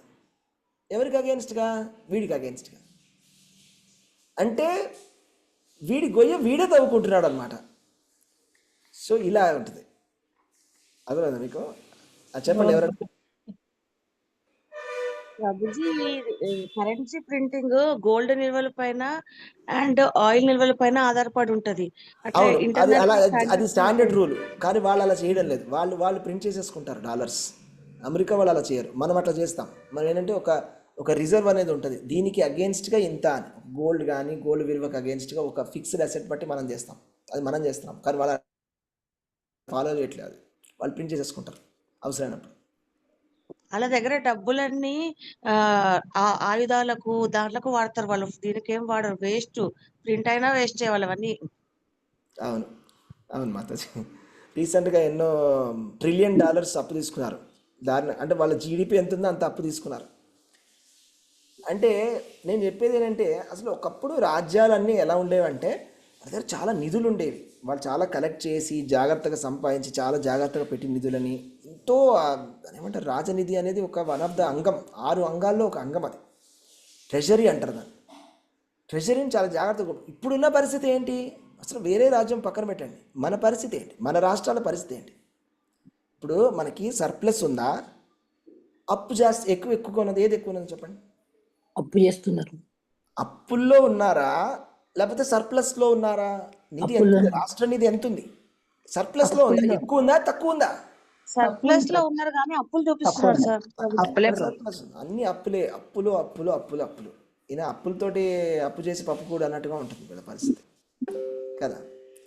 ఇది ప్రొసీజర్ కాదు, ఇది అసలు అదే వాళ్ళు ఏం చేస్తున్నారో వాళ్ళకే తెలియదు అందరూ. ఇది ప్రొసీజర్ కాదు. ఇలాగా రాజ్యాన్ని ఎవరు కూడా పరిపాలన కుదరదు. ఊరికి అప్పు మీదే బతికేస్తాను జీవితం అంతా, అప్పులు. జపాన్ దగ్గర అప్పు తీసుకుంటారు, వీడి దగ్గర అప్పు తీసుకుంటారు, వాడి దగ్గర అందరి దగ్గర వరల్డ్ బ్యాంక్ దగ్గర అప్పులు వరల్డ్ తీసుకుని బ్యాంక్ దగ్గర కట్టనే అప్పు కట్టమంటారు. తీసుకుంటారు. సో ఇది ప్రొసీజర్ కాదు. సో ఇంకా వాళ్ళ ఏం చేస్తారు, వచ్చినటువంటి ఆ డబ్బులన్నీ కూడా సంక్షేమ పథకాలని ఇవన్నీ అవన్నీ అన్నీ కూడా గుమ్మరించేస్తారు. తర్వాత ఏం చేస్తున్నారు, అన్నీ లాస్ మేకింగే. ప్రభుత్వ అన్ని లాస్లోనే ఉన్నాయి, అన్ని లాస్లో పోతూనే ఉంటాయి. అట్లా ఏది రాదు పాజిటివ్గా. అంటే ఎక్కడైనా కూడా ఒక పాజిటివ్ ఇన్కమ్ అనేది ఉండాలి కదా. పాజిటివ్ ఇన్కమ్ లేదు, అంత లాసే. ఈయన చెప్తున్నారు తెలంగాణలో అంట 90% మంది ఇంజనీరింగ్ విద్యార్థులకి ఎంప్లాయ్మెంట్ లేదంట. అంటే 100 మంది ఇంజనీర్లు అయితే 10 మందికి జాబ్ దొరుకుతుందంట. ఇది పరిస్థితి, ఇలా ఉందన్నమాట మన పరిస్థితి.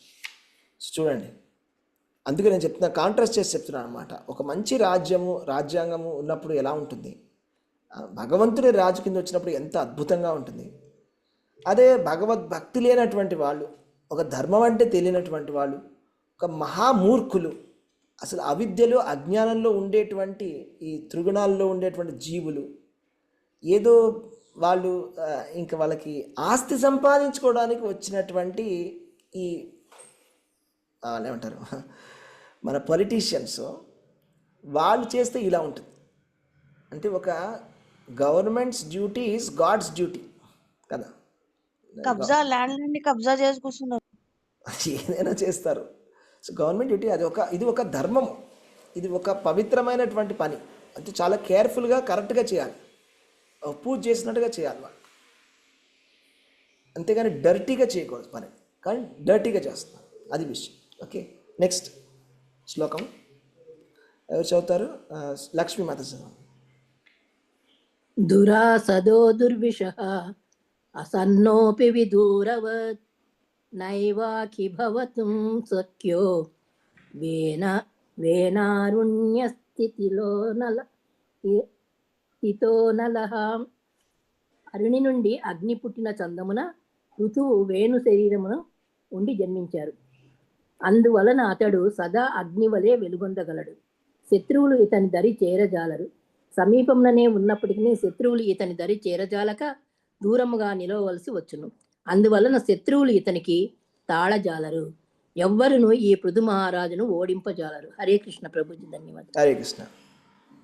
అయితే ఈయన అరణి నుంచి పుట్టినటువంటి అగ్ని విధముగా, అగ్ని ఎలా వస్తుందో అరణి నుంచి అగ్ని వస్తుంది, అదేవిధంగా పృథు మహారాజు వేణుని యొక్క మృత శరీరం నుంచి జన్మించడం జరిగింది.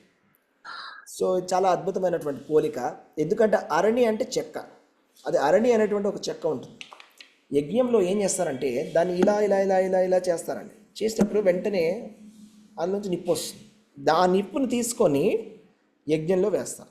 అలాగ నిప్పును తీస్తారు, కానీ మన అగ్గిపెట్టెతోటి వెలిగించరు. ఇది ప్రొసీజర్. సో అంటే ఒక చెక్క నుంచి ఈ విధంగా చెక్కలో ఉండేటువంటి అగ్ని బయటకు వచ్చింది. అదేవిధంగా ఇప్పుడు ఈయన వేణ అనేటువంటి వాడు చాలా మూర్ఖుడు, ఆయన మంచివాడు కూడా కాదు. అలాంటి ఆయనలో ఉండేటువంటి పరమాత్మ, అలాంటి వాడిలో కూడా పరమాత్మ ఉంటాడు, భగవంతుడు ఆయన నుంచి వచ్చాడు. ఓకే, సో ఆ విధంగా అగ్ని నుంచి పుట్టిన చందముగా ఆయన మృతదేహం నుంచి పుట్టడం జరిగింది. అదేవిధంగా ఆయన సదా అగ్ని వలె వెలుగుతూ ఉంటాడు. శత్రువులందరూ కూడా చాలా భయపడతారు. సో ఒక రాజు అంటే శత్రువులు భయపడాలి, అంత వాళ్ళలో అంత శక్తి ఉండాలి. అదే విషయాన్ని ఇక్కడ చెప్పడం జరిగిందనమాట. అలా రాజును చూస్తే మనకి ధైర్యం రావాలి. ఇంత అద్భుతమైనటువంటి రాజు, ఎంత శక్తిమంతుడైనటువంటి రాజు, ఆయన పరిపాలనలో మనం ఉన్నామని మనకు అనిపించాలి. అంతేగాని చాలా బలహీనమైనటువంటి ఒక రాజు, ఒక బలహీనమైనటువంటి నాయకుడు, ఇలాంటి నాయకుల కింద ఉండడం అనేది ఒక దౌర్భాగ్యం. ఓకే, నెక్స్ట్ శ్లోకం చదవండి. రోజా మత అంతర్బహిశ్చ భూతానాం పశ్యన్ కర్మాణి చారణయే ఉదాసీన ఇవాధ్యుక్షో వాయురాత్మేవ దేహినాం. తన ప్రజలందరి అంతర్బాహ్య కర్మలను ఈ మహారాజు వీక్షింపగలడు. అయినను అతని వేగు పద్ధతిని ఎవరును ఎరగజాలరు. తన నిందాస్తుతుల విషయమున ఇతడు ఉదాసీనుడై యుండును. అంతర్బాహ్యములలో ప్రదర్శితమైనను సమస్త కర్మలకు ఉదాసీనముగా నుండు దేహములోని ప్రాణవాయువును ఇతడు పోలును. హరే కృష్ణ. హరే కృష్ణ. చూడండి, అద్భుతమైన పోలిక. ఎలాంటి పొగడ్తలు వచ్చినా కూడా ఆయన ఎటువంటి కూడా చలనం అనే దానిలో ఉండడు. అంటే మనం వెళ్ళి కాసేపు పొగడంగానే మన పని అయిపోతుంది అనే విధంగా ఉండదు ఆయనది. ఇప్పుడు ఎవరైనా మనం వెళ్ళి పొగిడామనుకోండి, వాళ్ళు చాలా ఆనందపడిపోయి వాళ్ళని వాళ్ళు మర్చిపోయి తబ్బిబ్బైపోయి ఉబ్బిపోయి మన పని మనకు జరిగిపోతుంది. కానీ అలా కాదు భగవంతుడు. ఓకే, భగవంతుడు మనం కీర్తిస్తే మనలో ఉండేటువంటి సిన్సియారిటీని తీసుకుంటాడు భగవంతుడు. అంతేగాని మనం చేసేటువంటి పొగడ్తలకి అతను తనని తాను మైమర్చిపోయి మనకేవో వరాలు ఇస్తారు అని అనుకోవడం అది మూర్ఖత్వం, మన అజ్ఞానం. అది నేను ఇప్పుడు వెళ్తాను తిరుపతికి వెళ్ళి ఎంతో కొంత చేస్తాను, సేవ చేస్తాను, ఆయన కాసేపు పొగుడుతాను, పొగడంగానే ఆయన మర్చిపోతాడు ఆయన ఎవరో, మర్చిపోయి ఎక్కడున్నానో ఏం చేస్తున్నాడో మర్చిపోయి ఏం కావాలంటే అది ఇచ్చేస్తాడు అని అనుకోకూడదు మనం. అలా భగవంతుడు ఎప్పుడు కూడా తన నిందని కూడా తీసుకోడు, స్తుతిని కూడా తీసుకోడు అని ఎప్పుడు కూడా చాలా పర్ఫెక్ట్గా ఉంటారు. అవునా? చూడండి, ఇక్కడ మనకి భగవద్గీతలో చెప్తారండి, తుల్య నిందా స్తుతిర్మౌని సంతుష్టో ఏన కేనచిత్ అనికేత స్థిరమతిర్ భక్తిమాన్ మే ప్రియో నరః. సమౌ శత్రౌ చ మిత్రే చ తథా మానాపమానయో శీతోష్ణ సుఖదుఃఖేషు సమసంగ వివర్జితః.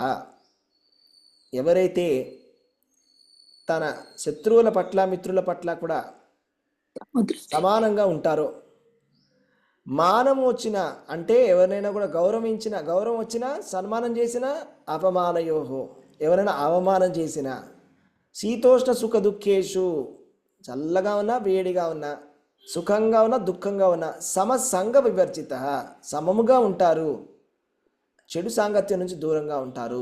తుల్య నిందాస్తుతిర్మౌని నిందని చేసినా ఒకేలా ఉంటారు, స్తుతించినా ఒకేలాగా ఉంటారు. సంతుష్టో ఏనకేన చిత్ సంతుష్టముగా ఉంటారు. అనికేత స్థిరమతీర్ అంటే ఒక ఇల్లు ఇక్కడ ఉండాలి అక్కడ ఉండాలి అనుకోరు. స్థిరమతీర్ వాళ్ళు ఎప్పుడు కూడా ఫిక్స్డ్గా ఉంటారు వాళ్ళ జ్ఞానంలో. భక్తిమాన్ మే ప్రియో నరః ఎవరైతే భక్తితో ఉంటారో అలాంటి మనిషి అంటే, అలాంటి భక్తుడు అంటే నాకు చాలా ఇష్టమని కృష్ణ భగవానుడు చెప్తున్నాడు. సో భగవంతుడు మనకు చెప్పినప్పుడు భగవంతుడిలో ఆ క్యారెక్టర్ ఉండాలి కదా. ఆయన ఇప్పుడు మనకి ఒకళ్ళకి చెప్పారనుకోండి, మనం ఒకళ్ళకి చెప్పామనుకోండి, నీలో ఇది ఉండాలి ఇది ఉండాలి ఇది ఉండాలి ఇది ఉండాలని, మనలో కూడా అది ఉండాలి. మనకు చెప్పడానికి అర్హత ఉండాలి మనకి కదా. సో మనకి భగవంతుడి దగ్గర అర్హత ఉందో లేదో అని మనకైనా అనుమానం వస్తుందేమో. ఆయనలో సంపూర్ణంగా ఉన్నాయి, అంతా షడైశ్వర్యాలు సంపూర్ణంగా ఉన్నాయి. అంటే ఆయనలో ఇవన్నీ సంపూర్ణంగా ఉన్నాయి, ఈ గుణాలన్నీ కూడా. ఓకే, ఆయన అవతారాలు చూసినప్పుడు మనకు తెలిసి వస్తుంది అనమాట. ఆయన నింద చేసినా స్తుతి చేసినా ఆయన ఒకేలాగా ఉంటాడు భగవంతుడు. ఆయన అన్ని అవతారాల్లో మనం చూస్తాం, అవునా? సో ఎలాంటి కష్టం వచ్చినా సుఖం వచ్చినా ఒకేలాగా ఉంటాడు. ఓకే, అది భగవంతుడి యొక్క గొప్పతనం అనమాట. సో అదే ఇక్కడ మనం తెలుసుకుంటున్నాం. నెక్స్ట్ శిశుపాలుడు. శిశుపాలుడు, ఎస్, శిశుపాలుడు. అయితే శిశుపాలుడిని చంపాడు భగవంతుడు, హిరణ్యకశిపుడిని చంపాడు. కానీ భగవంతుడిలోని కరుణ మీకు అర్థం కావట్లేదు. భగవంతుడు ఎవరినైనా కూడా వధించినా కూడా వాళ్ళకి మంచి చేస్తున్నాడు. పూతన గురించి చెప్పుకుందాం. పూతన చంపడానికి వచ్చిందండి, కృష్ణుణ్ణి చంపడానికి వచ్చింది. ఏం చేసింది? కాలకూటం అనేటువంటి భయంకరమైనటువంటి విషాన్ని తన స్థనానికి రాసుకొని బాలకృష్ణుడిని చంపడానికి వచ్చింది. అయితే ఆ బాలకృష్ణుడు ఆ విషాన్ని, ఆ విషపూరితమైనటువంటి పాలని తీసుకొని ఆమె ప్రాణాన్ని కూడా తీసుకున్నాడు. కానీ తీసుకున్న తర్వాత ఎక్కడికి పంపించాడు? నరకాలకు పంపించాడా? ముక్తి ఇచ్చారు ప్రభుజీ. భూలోకానికి పంపించాడు. తన ధామంలో తల్లి స్థానాన్ని ఇచ్చాడు, ధాత్రి స్థానాన్ని ఇచ్చాడు. అవునా? శిశుపాలుడు ఎప్పుడు పుట్టినప్పటి నుంచి తిడుతున్నాడు కృష్ణుడిని. పుట్టడమే తిట్లతో మొదలెట్టాడు. అది కూడా తిట్టడం, కొంతమంది తిట్లు ఎప్పుడు తిడుతూనే ఉంటారు. ఇప్పుడు పోయి ఎవరో మామూలు వాళ్ళని తిట్టడం కాదు, భగవంతుడిని నిందిస్తాడు. ఆ పుట్టికే అలాంటిది. అంటే ఓన్లీ తిట్టడమే కృష్ణుడు, అంతే తెలిసింది శిశుపాలుడికి. 100 తప్పులు చూశాడు. చూసిన తర్వాత తన సుదర్శన చక్రంతో తన తల తీసేయడం జరిగింది. తీసిన తర్వాత ఏం జరిగిందో తెలుసా? ఒక అద్భుతం జరిగింది. అందరూ చూస్తున్నారు. అదే సభలో, రాజసూయ యజ్ఞం చేసినటువంటి సభలో, అగ్రపూజ చేస్తున్నటువంటి ఆ సమయంలో ఆ శిశుపాలుడి తల అలా కట్ అయిపోయిన తర్వాత ఆ శిశుపాలుడిలో ఉండేటువంటి ఒక జ్యోతి అలా లేచింది. అలా లేచి కృష్ణుడి లోపలికి వెళ్ళిపోయింది. కృష్ణుడికి అంటే శిశుపాలుడికి ఒక సాయుధ్యం అనేటువంటి ముక్తి అనేది వచ్చింది ఆ సమయంలో. అట్లీస్ట్ అంటే భగవంతుల్లో ఆయన కలిపేసుకున్నాడు అతను. అంటే ఒక రాక్షసుడికి కూడా, నిందించేటువంటి రాక్షసుడికి కూడా ముక్తినిస్తాడు భగవంతుడు. అది భగవంతుడి యొక్క కరుణ అంటే. అలా ఉంటుంది భగవంతుడి కరుణ. ఓకే, హరే కృష్ణ. నెక్స్ట్ శ్లోకం చదవండి. హరే కృష్ణ ప్రభుజీ. ప్రభుజీ చిన్న సందేహం ప్రభుజీ. ప్రభుజీ హిరణ్యకశిపుని చంపేటప్పుడు భగవానుడు చాలా క్రోధంగా ఉన్నారు, కానీ మిగతా రాక్షసులు చంపేటప్పుడు అలా లేరు. ఎప్పుడు ఒకే ఉంటా ఉన్నారు. క్రోధంగా ఉన్నారు కదా, ప్రహ్లాదుడు ప్రార్థించినప్పుడు కదా తన భక్తులకు అన్యాయం జరుగుతుంది. అవును, క్రోధం అనేది ఎందుకు వచ్చింది? క్రోధం అంటే ఒక ప్రిన్సిపల్ ఉందండి. కోపం అనేది ఎందుకు రావాలి, ఎప్పుడు రావాలి, కోపాన్ని ఎప్పుడు వాడుకోవాలి, ఎప్పుడు వాడకూడదు అని మనకు తెలియదు. నిజం అనేది ఎప్పుడు చెప్పాలి, ఎప్పుడు చెప్పకూడదు మనకు తెలియదు. సో అసలైనటువంటి ధర్మం ఏంటంటే, కోపం అనేది ఎప్పుడు రావాలంటే, ఒక భక్తుడికి భగవంతుడిని నిందించినప్పుడు కోపం వస్తుంది, భగవంతుడికి భక్తుడిని నిందించినప్పుడు కోపం వస్తుంది, లేకపోతే ఇంకెప్పుడు కోపం రాదు. ఒక భక్తుడిని మీరు భక్తుడిని నిందిస్తే భక్తుడికి కోపం రాదు. మీరు ఒక భక్తుడిని నిందించి చూడండి, భక్తుడికి కోపం రాదు. అంటే ఒక శుద్ధ భక్తుడికి కోపం రాదు. భగవంతుడిని నిందిస్తే భగవంతుడికి కోపం రాదు, కానీ భక్తుడికి కోపం వస్తుంది.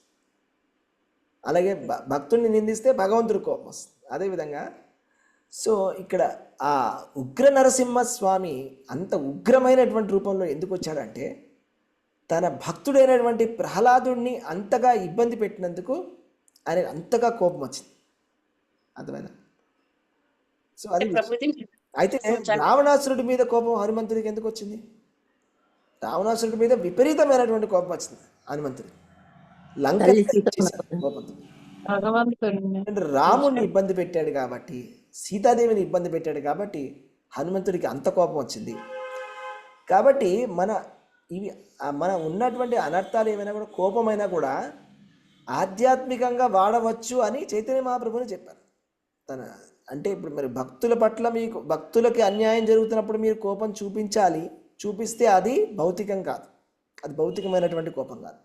అర్థమైనా? మిగతా రాక్షసులు చంపినప్పుడు, హిరణ్యకశిపుని చంపినప్పుడు భగవంతుడి యొక్క మూడు కొంచెం ఎక్కువగా ఉందని అనుకోవాలి ప్రభుజీ. ఉగ్ర నరసింహస్వామి, అది కూడా ఆయన యొక్క కరుణ. అదంతా కూడా భగవంతుడి యొక్క కరుణ. అంటే ఆయన అంతగా కోపాన్ని చూపిస్తున్నాడు, తన భక్తుడికి ఇలా చేస్తాడా అని చెప్పేసి. 6 సంవత్సరాల పసిపిల్లోడు కదా ఆయన, పెద్ద ఏం కాదు కదా. 6 సంవత్సరాల పసిపిల్లవాడు. ఆయన చాలా గొప్ప భాగవత భక్తుడు. అశ్వత్థామ కూడా ఉప పాండవుని చంపినప్పుడు శ్రీకృష్ణుడు చాలా కోపం వస్తుంది. ఎందుకంటే నిద్రపోతున్నారు, అది క్షత్రియ ధర్మం కాదు. క్షత్రియులన్నప్పుడు 2 చేతుల ఆంశ ఉండాల. నిద్రపోయేటోళ్ళని 19 ఏళ్ళ పిల్లలను చంపిండు కాబట్టి నాకు చాలా కోపం వచ్చింది. ఇంకా ఉత్తర కడుపులో పరీక్షిత్ ఉన్నప్పుడు కూడా ఆయన అట్లా చేసిండు. ఒక బయటికి రాని పిల్ల మీద చేసినందుకు కృష్ణ భగవానుడికి చాలా కోపం వచ్చింది. అందుకని అమాయకులు, చిన్నపిల్లలు, ఏం తెలియని మీద ఒకవేళ రాక్షసులు ఏమైనా చేస్తే దేవుళ్ళకి చాలా కోపం వస్తుంది. అంటే అదొక రకమైన ఆలోచన. బట్ అలా కాదు. అంటే ఇక్కడ వీళ్ళందరూ కూడా భక్తులు కదా, సో కాబట్టి భగవంతుడు కోపం వస్తుంది. కోర్స్ అది నిజమేలేండి. ఎవరైతే చిన్నపిల్లల్ని చంపడం అనేది అన్నిటికన్నా దారుణం. అయితే కానీ అలా చూస్తే పూతన ఎంతోమంది పిల్లల్ని చంపింది. ఆమె పేరే బాలఘాతిని, అంటే ఆమె పేరే పిల్లల్ని చంపే ఆమె. అలాంటి పూతన కృష్ణుని చంపడానికి వచ్చినప్పుడు కృష్ణుడు ముక్తిని ఇచ్చాడు, గోలోక ధామాన్ని ఇచ్చాడు, తన ధామాన్ని ఇచ్చాడు. సో మనకి అర్థం కాదు కృష్ణుడి యొక్క తత్వం అనేది అర్థం చేసుకోవడం చాలా కష్టం. అంటే కృష్ణుడి దగ్గరికి ఎవరైతే వస్తారో ఎలాంటి మూడ్లో వచ్చినా, కామాత్ క్రోధాత్ భయాత్ స్నేహాత్, కామంతో వచ్చినా, కోపంతో వచ్చినా, క్రోధంతో వచ్చినా, దేనితో వచ్చినా కూడా భగవంతుడు వాళ్ళకి ఏ యథామాం ప్రపద్యంతే తాం సతైవ భజామి, భగవంతుడు వాళ్ళకి కరుణను చూపిస్తాడు. ఆ విధంగా కరుణను చూపిస్తాడు. పూతనకి పర్సనల్ ఏం లేదు, ఈయన పంపించిండు, వీళ్ళ మామ పంపిస్తే పోయింది ఆమె. పూతన ఆమె పేరు బకి. బకి అంటే తెలుసా మీకు? బకి అంటే అహో బకియామ్ అంటారు. బకి అంటే తెలుసా? బకి అంటే ఎందుకు బకి అంటారు తెలుసా మీకు? ఆమె పేరు బకి. బకి అంటే బకాసురుడి చెల్లెలు. బకాసురుడిని చంపినందుకు కోపం వచ్చింది పూతనకి, అయితే చెల్లెలు వచ్చింది బకి, బాగా తెచ్చుకోవడానికి. ఓకే, కానీ నెక్స్ట్ శ్లోకం చదవండి. ఎవరు చదువుతారు? హరే కృష్ణ ప్రభుజీ. హరే కృష్ణ చదవండి. నా దండ్యం దండయత్యేష సూతమాత్మద్విషామపి దండయత్యాత్మజమపి దండ్యం ధర్మపతే స్థితః. సదా ధర్మపదమును నెలకొని వాడు కనుక ఈ రాజు తన సుతుడు మరియు తన శత్రువు సుతుడు ఇరువురి ఎడను ఉదాసీనుడై ఉండును. శత్రుసుతుడు శిక్షార్హుడు కానిచో అతన్ని ఇతడు శిక్షింపడు. ఒకవేళ తన కుమారుడే శిక్షార్హుడైనచో అతన్ని వెంటనే ఇతడు శిక్షింపగలడు. హరే కృష్ణ ప్రభు. హరే కృష్ణ.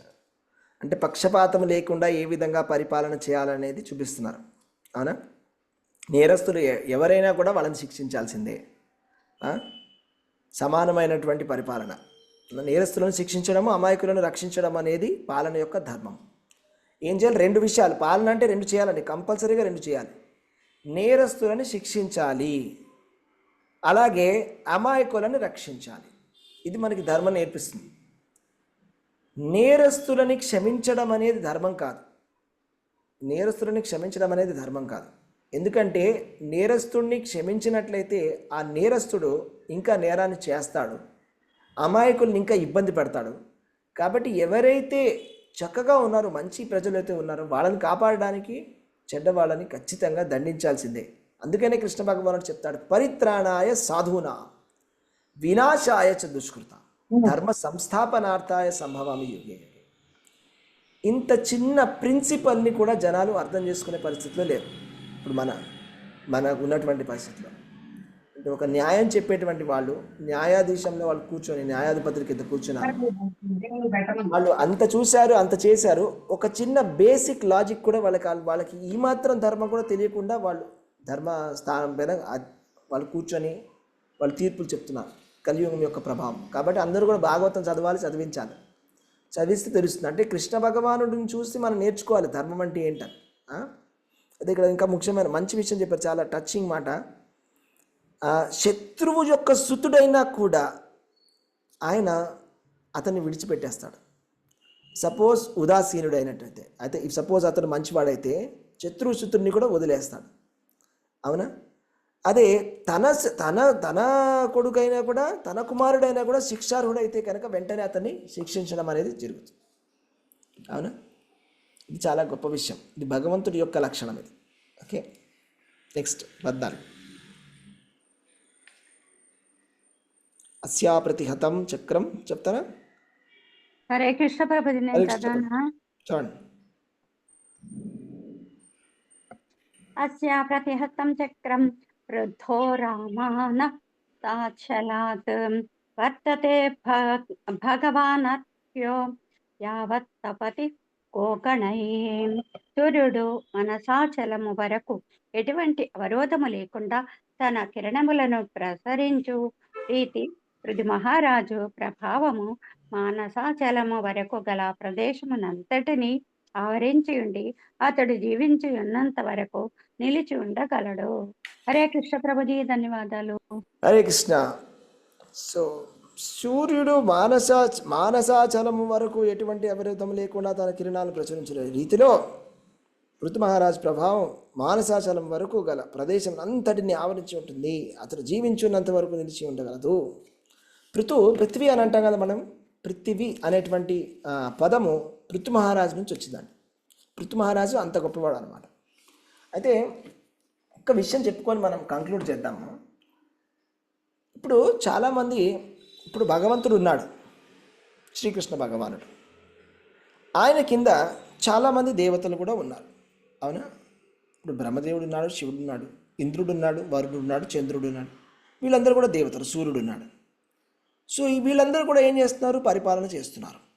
వాళ్ళందరూ కూడా భగవంతుడి తరఫున పరిపాలన చేస్తున్నారు. వాళ్ళందరూ కూడా భగవంతుడి యొక్క సేవకులు. వాళ్ళు పరిపాలన చేస్తున్నారు. అయితే భగవంతుడు పరిపాలన చేయడానికి, లేకపోతే ఎవరైనా దేవతలు పరిపాలన చేయడానికి తేడా ఏమిటి అనేది ఇది చూస్తే మనకు తెలుస్తుంది. తేడా ఏమిటని మనం జనరల్గా ఇంద్రుడు పరిపాలన చేస్తూనే ఉంటాడు, అవునా? అలాగే దేవతలు కూడా చూసుకుంటూనే ఉంటారు పరిపాలన.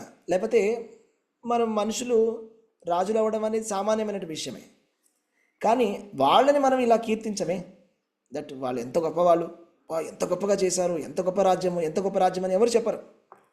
మనం ఎప్పుడు చెప్పినా కూడా ఒకటే చెప్తాం, రామరాజ్యం అనే చెప్తాం, అవునా? రామరాజ్యం మించినటువంటిది ఇంకోటి లేదని. అంటే భగవంతుడే రాజ్యపాలన చేయాలి, చేస్తే ఇద్దరికే ఉంది అర్హత. భగవంతుడు, కృష్ణ భగవానుడు, లేకపోతే తన భక్తులు. కృష్ణుడు లేకపోతే తన స్వయ అవతారాలు, విష్ణు అవతారాలు, లేకపోతే ఆయన భక్తులు. యుధిష్ఠిర మహారాజు కానీ, పాండవులు కానీ, విభీషణుడు కానీ, వీళ్ళు మాత్రమే చేయాలి. వీళ్ళు చేసినప్పుడే పరిపాలన కరెక్ట్గా ఉంటుంది, పర్ఫెక్ట్గా ఉంటుంది. 100% పర్ఫెక్ట్గా నడిచేది ఎప్పుడంటే భగవంతుడు నడిపించినప్పుడే, భగవంతుడి యొక్క భక్తులు నడిపించినప్పుడే పర్ఫెక్ట్గా ఉంటుంది. మిగతా టైంలో ఆ పర్ఫెక్షన్ అనేది రాదు. ఎంత గొప్ప దేవతలైనా అయి ఉండొచ్చు, అందులో మనకు ఆ సాటిస్ఫాక్షన్ రాదు. ఎందుకంటే ప్రజలే చెప్తారు తీర్పు. ఇప్పుడు ఒక ప్రభుత్వం బాగుంది అంటే ప్రజలే తీర్పు చెప్తారు, చాలా వాళ్ళ ఆనందంతో చెప్తారన్నమాట. ఎంత బాగా పరిపాలన చేశారు, ఎంత అద్భుతమో, మాకు ఇతనే రాజు కింద కావాలి అని అడుగుతారు. అలా ఎవరు కూడా అడగరు. ఓకే, దేవతలని కానీ ఇతరులు కానీ అభక్తుల్ని ఎవరు కోరుకోరు. అభక్తుడు రాజు అవ్వాలి, ఎంత బాగా రాజ్యాన్ని ఎదుగుతున్నాడని ఎవరు చెప్పరు. ఓకే, ఈ దేవత లేకపోతే ఈ దేవుడు మాకు రాజు అయితే ఎంత బాగుంటుంది అని అసలు అలాంటి ఉపమానాలే లేవు. అదే కృష్ణుడు రాజు అయితే, రాముడు రాజు అయితే, ఋతు మహారాజు రాజు అయితే, పరీక్షిత్ మహారాజు రాజు అయితే, అంబరీష్ మహారాజు రాజు అయితే, యుధిష్ఠిరుడు రాజు అయితే, విభీషణుడు రాజు అయితే, బలి మహారాజు రాజు అయితే అది వేరే విధంగా ఉంటుంది. చాలా దివ్యమైనటువంటి, ఎందుకంటే వాళ్ళు త్రిగుణాతీతులు కాబట్టి. భగవంతుడికి దేవతలకి ఉన్న తేడా ఏంటంటే భగవంతుడు త్రిగుణాలని దాటి ఉంటాడు, దివ్యమైనటువంటి వాడు. అంటే భగవంతుడు ఈ 3 గుణాలు, సత్వరజస్తమో గుణాలని దాటి ఉంటాడు. అంటే భగవంతుడు, కృష్ణ భగవానుడు చెప్తున్నాడు అనమాట మనకు భగవద్గీతలో, త్రిభిర్ గుణమైర్ మాయై ఏభి సర్వం ఇదం జగత్ మోహితం నాభిజానాతి మామేభ్య పరమవ్యయం. అంటే ఈ 3 గుణాలలో కూడా ప్రతి జీవి, ప్రతి దేవత, ప్రతి దేవుడు కూడా ఈ 3 గుణాలలో మోహితం నాభిజానాతి, వాళ్ళు మోహంలో ఉంటారు. వాళ్ళు 3 గుణాల్లో ఉంటారు. ఏ చైవ సాత్వికా భావ రాజసాస్తామసాశ్చయే మత్త ఏవేతి తాన్ విద్ధి నత్వాహం తేషు దైవయి. అంటే సత్వగుణము, రజోగుణము, తమోగుణం అనేది భగవంతుడి యొక్క శక్తులు. ఈ 3 గుణాలు మత్త ఏవేతి తాన్ విద్ధి, ఇవన్నీ నా నుంచి వచ్చాయి. నత్వాహం తేషు తే మయి, అంతేగాని నేను ఈ గుణ ప్రభావంలో ఉండనని చెప్తున్నాడు భగవంతుడు. అర్థం చేసుకుంటున్నారా? మీకు అర్థమవుతుందా డిఫరెన్స్? భగవంతుడు గుణ ప్రభావంలో ఉండడు. అదే భగవంతుడి యొక్క భక్తుడికి కూడా గుణ ప్రభావం అనేది ఉండదు. మరి దేవతల పరిస్థితి ఏంటి? భగవద్గీతలో చెప్తున్నాడు కృష్ణ భగవానుడు, నతదస్తి పృథివ్యాం వా దివి దేవేషు వా పునః సత్వం ప్రకృతి జైర్ముక్తం యద్ ఏభి స్యాత్ త్రిభుర్గుణై అని 18వ అధ్యాయం 40 శ్లోకంలో చెప్తున్నాడు కృష్ణుడు. నతద్ అస్తి పృథివ్యాం వా దివి దేవేషు వా పునః, ఈ పృథివిలో కానీ పైలోకాలలో కానీ సత్వం ప్రకృతి జైర్గుణైర్ముక్తం, ఎవ్వరు కూడా గుణాలను దాటినటువంటి వాడు లేడు. దేవేషు వాపునః, దివి దేవేషు వాపునః అంటే దేవతలలో కూడా ఇప్పుడు ఈ దేవుడు త్రిగుణాలని దాటాడు అనేటువంటి దేవుడు లేడు అని కృష్ణుడు స్వయంగా చెప్తున్నాడు. త్రిగుణాలని దాటినటువంటి దేవుడు ఎవడూ లేడు, అందరూ త్రిగుణాల్లోనే ఉన్నటువంటి వాళ్ళు. ఆ త్రిగుణంలో ఉండేటువంటి వాళ్ళు పరిపాలన చేస్తే మనకి ఆ ఆనందం రాదు, ఆ దివ్యమైనటువంటి ఆనందం మనకి రాదు. ఎప్పుడైతే త్రిగుణాతీతుడైనటువంటి వాడు పరిపాలన చేస్తాడో అప్పుడు అది వేరేలాగా ఉంటుంది. ఎప్పుడైతే రాముడు రాజ్యాన్ని ఏలుతాడో అది వేరేలాగా ఉంటుంది. ఎప్పుడైతే యుధిష్ఠిర మహారాజు రాజ్యాన్ని ఏలుతాడో అది వేరేలాగా ఉంటుంది, ఎందుకంటే వాళ్ళు త్రిగుణాతీతులు కాబట్టి. ఓకే, సో ఇక్కడ పృథు మహారాజు భగవంతుడి యొక్క అవతారం, త్రిగుణాతీతుడు. ఆయన రాజ్యం వెళ్ళినప్పుడు అది చెప్పుకోవడానికి చాలా బాగుంటుంది, ఎంతో ఆనందంగా ఉంటుంది. హరే కృష్ణ. సో అయితే ఇక్కడ స్టాప్ చేద్దాము. హరే కృష్ణ. ఎవరికైనా ప్రశ్నలు ఏమైనా ఉన్నాయా?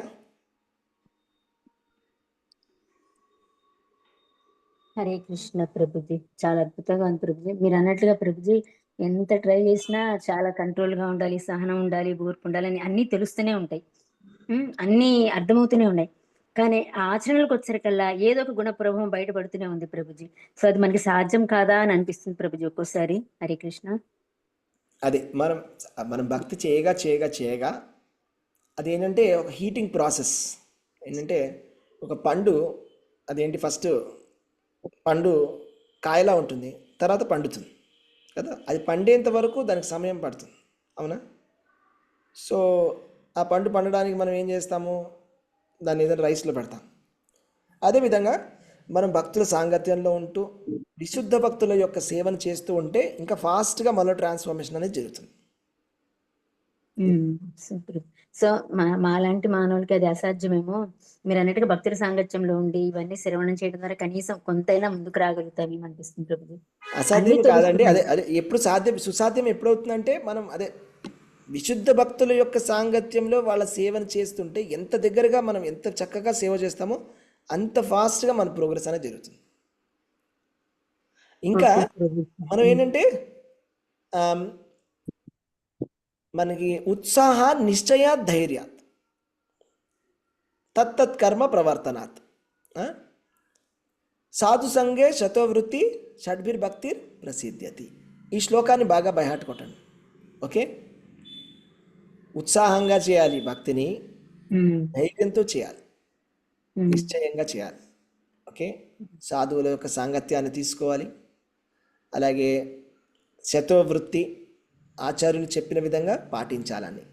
ఇలా చేస్తే 6 విషయాలు చేస్తే సంగత్యాగ అలా చేసినట్లయితే. మీరు ఎక్కడ ఉంటారు ప్రభుజీ? హైదరాబాదా? అవునండి, హైదరాబాద్లో ఉంటా. హైదరాబాద్లో ఎక్కడ ప్రభుజీ? ఎల్బీ నగర్. అయ్యా, మా నాన్న వాళ్ళ ఇల్లు ఉంది ఎల్బీ నగర్ దగ్గరగా, సహారాకు ఆపోజిట్ లా. సహారాకు ఆపోజిట్. ఓకే మాతాజీ. ప్రభుజీ మేము ఇప్పుడు మస్కట్ లో ఉన్నాం ప్రభుజీ. అయితే ఈ నెల ఎండింగ్ కల్లా వాపస్ వెళ్ళిపోవాలని అనుకుంటున్నాం. ఆ ఎల్బీ నగర్ లో ఇల్లేమో మా సిస్టర్ రెంట్కి ఇచ్చింది, కర్నూలు ఇల్లేమో పాత పడిపోయింది. ఇప్పుడు ఎట్లా ఎక్కడ అని చూస్తున్నాం ప్రభుజీ. ఓకే మాతాజీ, హరే కృష్ణ. సో ప్రభుజీ మీరు అన్నట్లుగా అవన్నీ కూడా చాలా, అవైతే 6 పాయింట్స్ చెప్పారో అవన్నీ కూడా బాగా జాగ్రత్తగా ఫాలో అవ్వాలని తెలుస్తుంది ప్రభుజీ. అది ఇప్పుడు భక్తుల సాంగత్యంలో ఉండి మనం భక్తిలో ఉన్నప్పుడు అలా ఏమీ ఉండదు ప్రభుజీ. ఎవరైతే భౌతికంగా ఉన్నవాడు అట్లీస్ట్ మన ఇంట్లో వాళ్ళే ఉన్నారు ప్రభుజీ, అంత దాకెందుకు అలా ఉంటారు కదా, వాళ్ళ ఎఫెక్ట్ అనేది మనం వాళ్ళు కొద్దిగా ప్రసాదం ఇస్తున్నా తీసుకుంటున్నా కొద్దిగా మార్పు అయితే కనపడుతూ ఉన్నది కానీ ప్రభుజీ, ఏదైనా కూడా కొంచెం భౌతికంగా ఉన్న వాడితో ఉంటే కష్టమనేది అనిపిస్తుంది ప్రభుజీ. ఏదైనా సాంగత్య ప్రభావం అన్నట్టు ప్రభుజీ, భౌతికంగా ఉన్న వాళ్ళతో కొంచెం ఇబ్బంది కదా. చాలా చాలా సహనం ఓర్పు కావాలి అందరికీ. ఇక్కడ ఉన్నంతసేపు బాగుంటుంది ప్రభుజీ, మళ్ళీ వేరే డైమెన్షన్ లోకి వెళ్ళిపోయినట్టు ఉంటుంది. కానీ ఎంతో సహనం ఓర్పు అనేది చెప్తున్నారు కదా, ఎంతో ఓర్పును వహించాలి అని, అది మాత్రం తెలుస్తుంది ప్రభుజీ. అలా ఉంటేనే సాధ్యం, కానీ లేకపోతే ఇది అసాధ్యం అనేది తెలుస్తుంది ప్రభుజీ. ప్రభుజీ ఆ శ్లోకం శ్రీదేవి మాతాజీకి పంపిరా, అది చెప్పారు లేకపోతే ఎక్కడుందో చెప్పండి. భగవద్గీత అది ఎక్కడుందంటే ఉపదేశామృతం 3వ శ్లోకం. Okay Prabhu, okay okay Prabhu. Thank you. Thank you Prabhuji. Hare Krishna ప్రభు, దండవత్ ప్రణామం. హరే కృష్ణ, ధన్యవాద ప్రణామం అండి. హరే కృష్ణ ప్రభుజీ దండవత్ ప్రణామాలండి. భగవంతుడే కృష్ణ రాజు అయితే ప్రభుజీ ఎంత ప్రణామాలు. బాగా ఉంటుంది హరే కృష్ణ ప్రభుజీ ధన్యవాద రాజ్యం ప్రణామాలు. యొక్క పాలిపాలన ప్రభుజీ అన్నది హరే ఆ, కృష్ణ. పృథు మహారాజు ద్వారా శ్రీరామచంద్రమూర్తి ద్వారా తెలుసుకున్నాము. కానీ ఇప్పుడు భౌతికంగా చూస్తే దానికి దీనికి చాలా చాలా డిఫరెన్సెస్ ఉంటున్నాయి ప్రభు. కానీ మనం అవునండి. ఎప్పుడైతే ఆచార్యుల యొక్క మాటలను శబ్దాలను వింటూ వాళ్ళ యొక్క అడుగుజాడల్లో నడుస్తూ ఉంటామో అప్పుడు మనకి అద్భుతమైన రిజల్ట్ వస్తుంది అన్నది మటుకు వాక్కుల ద్వారా మేము నిజం అనుకుంటున్నాం ప్రభు. ధన్యవాదాలు. హరే కృష్ణ. ఒక విషయం చెప్పారు, బాగుంది. ప్రభుపాదుల వారు కూడా భాష్యంలో ఒక మాట చెప్పారు. ఏమన్నారంటే, ఇప్పుడు ప్రజాస్వామ్యం ఉంది కాబట్టి భక్తులు రాజ్యాన్ని పరిపాలించే అవకాశం ఉంటుంది, కాబట్టి భక్తులు పరిపాలిస్తే కూడా బాగుంటుందని చెప్పారు ప్రభుపాదుల వారు ఒక మాటలో. చిన్నగా ఒక మాట అలా అన్నారు. పరిపాలన చేస్తే బాగుంటుంది నిజంగానే. భక్తులు కూడా మంచిగా వాళ్ళు ఏదైనా పాలకులు పొజిషన్ కూడా సమదృష్టిని కలిగి ఉంటారు. తప్పు లేదు. భక్తులు అంటే ఓన్లీ భజన చేయాలని ఏం లేదు, వాళ్ళు పొలిటీషియన్స్ కూడా అవ్వచ్చు, అయితే కూడా చాలా బాగుంటుంది. భక్తులు పరిపాలిస్తే సమపాలన ఉంటుంది ప్రభు. ఒకప్పుడు అటువంటి పరిపాలన ఉంది కాబట్టి రాజ్యాలన్నీ సుభిక్షంగా ఉన్నాయి. అందరికీ భక్తి మార్గం స్వార్థమైనటువంటి పరిపాలనలు అంతా ప్రభుజీ ప్రత్యక్షంగా చూస్తున్నాం ప్రభుజీ ఇప్పుడు నవే డేస్ లో. ఏం చూస్తారు? ప్రభుజీ దండవత్ ప్రణామం. మాకు రామ మందిర అయోధ్య వచ్చింది కదా ప్రభుజీ. ఏమండి? రామ మందిర అయోధ్య వచ్చింది, భక్తులు పరిపాలిస్తే ఎలా ఉంటుందో కొంచెం నవే డేస్ లో కొంచెం చూస్తున్నాం Prabhuji. Very nice. Okay, Hare Krishna Prabhuji. Hare Krishna. Prabhuji మా మనరాలు బ్లెస్సింగ్స్ ఇవ్వండి ప్రభుజీ. జ్యోతిర్మయ ప్రభుజీ దండవత్ ప్రణామాలు. ఇవాళ ఏంటి బర్త్డేనా మనవరాలకి? అవును ప్రభుజీ, మనకి ఇక్కడ నిన్న గాని వాళ్ళు ఇవాళ చేసుకుంటున్నారు, అమెరికాలో ఉన్నారుగా. ఓకే మాతాజీ, హరే కృష్ణ మహామంత్రం చెప్తాం మీ మనవరాల కోసం. పేరేంటి? జ్యోతిర్మయి. జ్యోతిర్మయి. ప్రభు మా అమ్మాయి సాయి శృతి కోసం కూడా చెప్పండి ప్రభుజీ. సాయి శృతి, సాయి శృతి, సాయి శృతి మాతాజీ కోసం అని, జ్యోతిర్మయి కోసం అని హరే కృష్ణ మహామంత్రం చెప్తాం మన అందరం ఒకసారి. ప్రభుజీ మా హరే అమ్మాయి కృష్ణ చెప్పండి. మా అమ్మాయి బర్త్డే కూడా ప్రభుజీ రేపు ప్రభుజీ. కెనడాలో. పేరేంటి? లిఖిత ప్రభుజీ. లిఖిత. లిఖిత. లిఖిత కోసం కూడా మనం అందరం కూడా హరే కృష్ణ మహామంత్రం చెప్తాము. వీళ్ళందరూ కూడా చాలా మంచిగా భక్తి మార్గంలో వెళ్ళాలని కోరుకుందాం భగవంతుని. హరే కృష్ణ హరే కృష్ణ రామ హరే రామ రామ హరే రామ రామ రామ హరే హరే.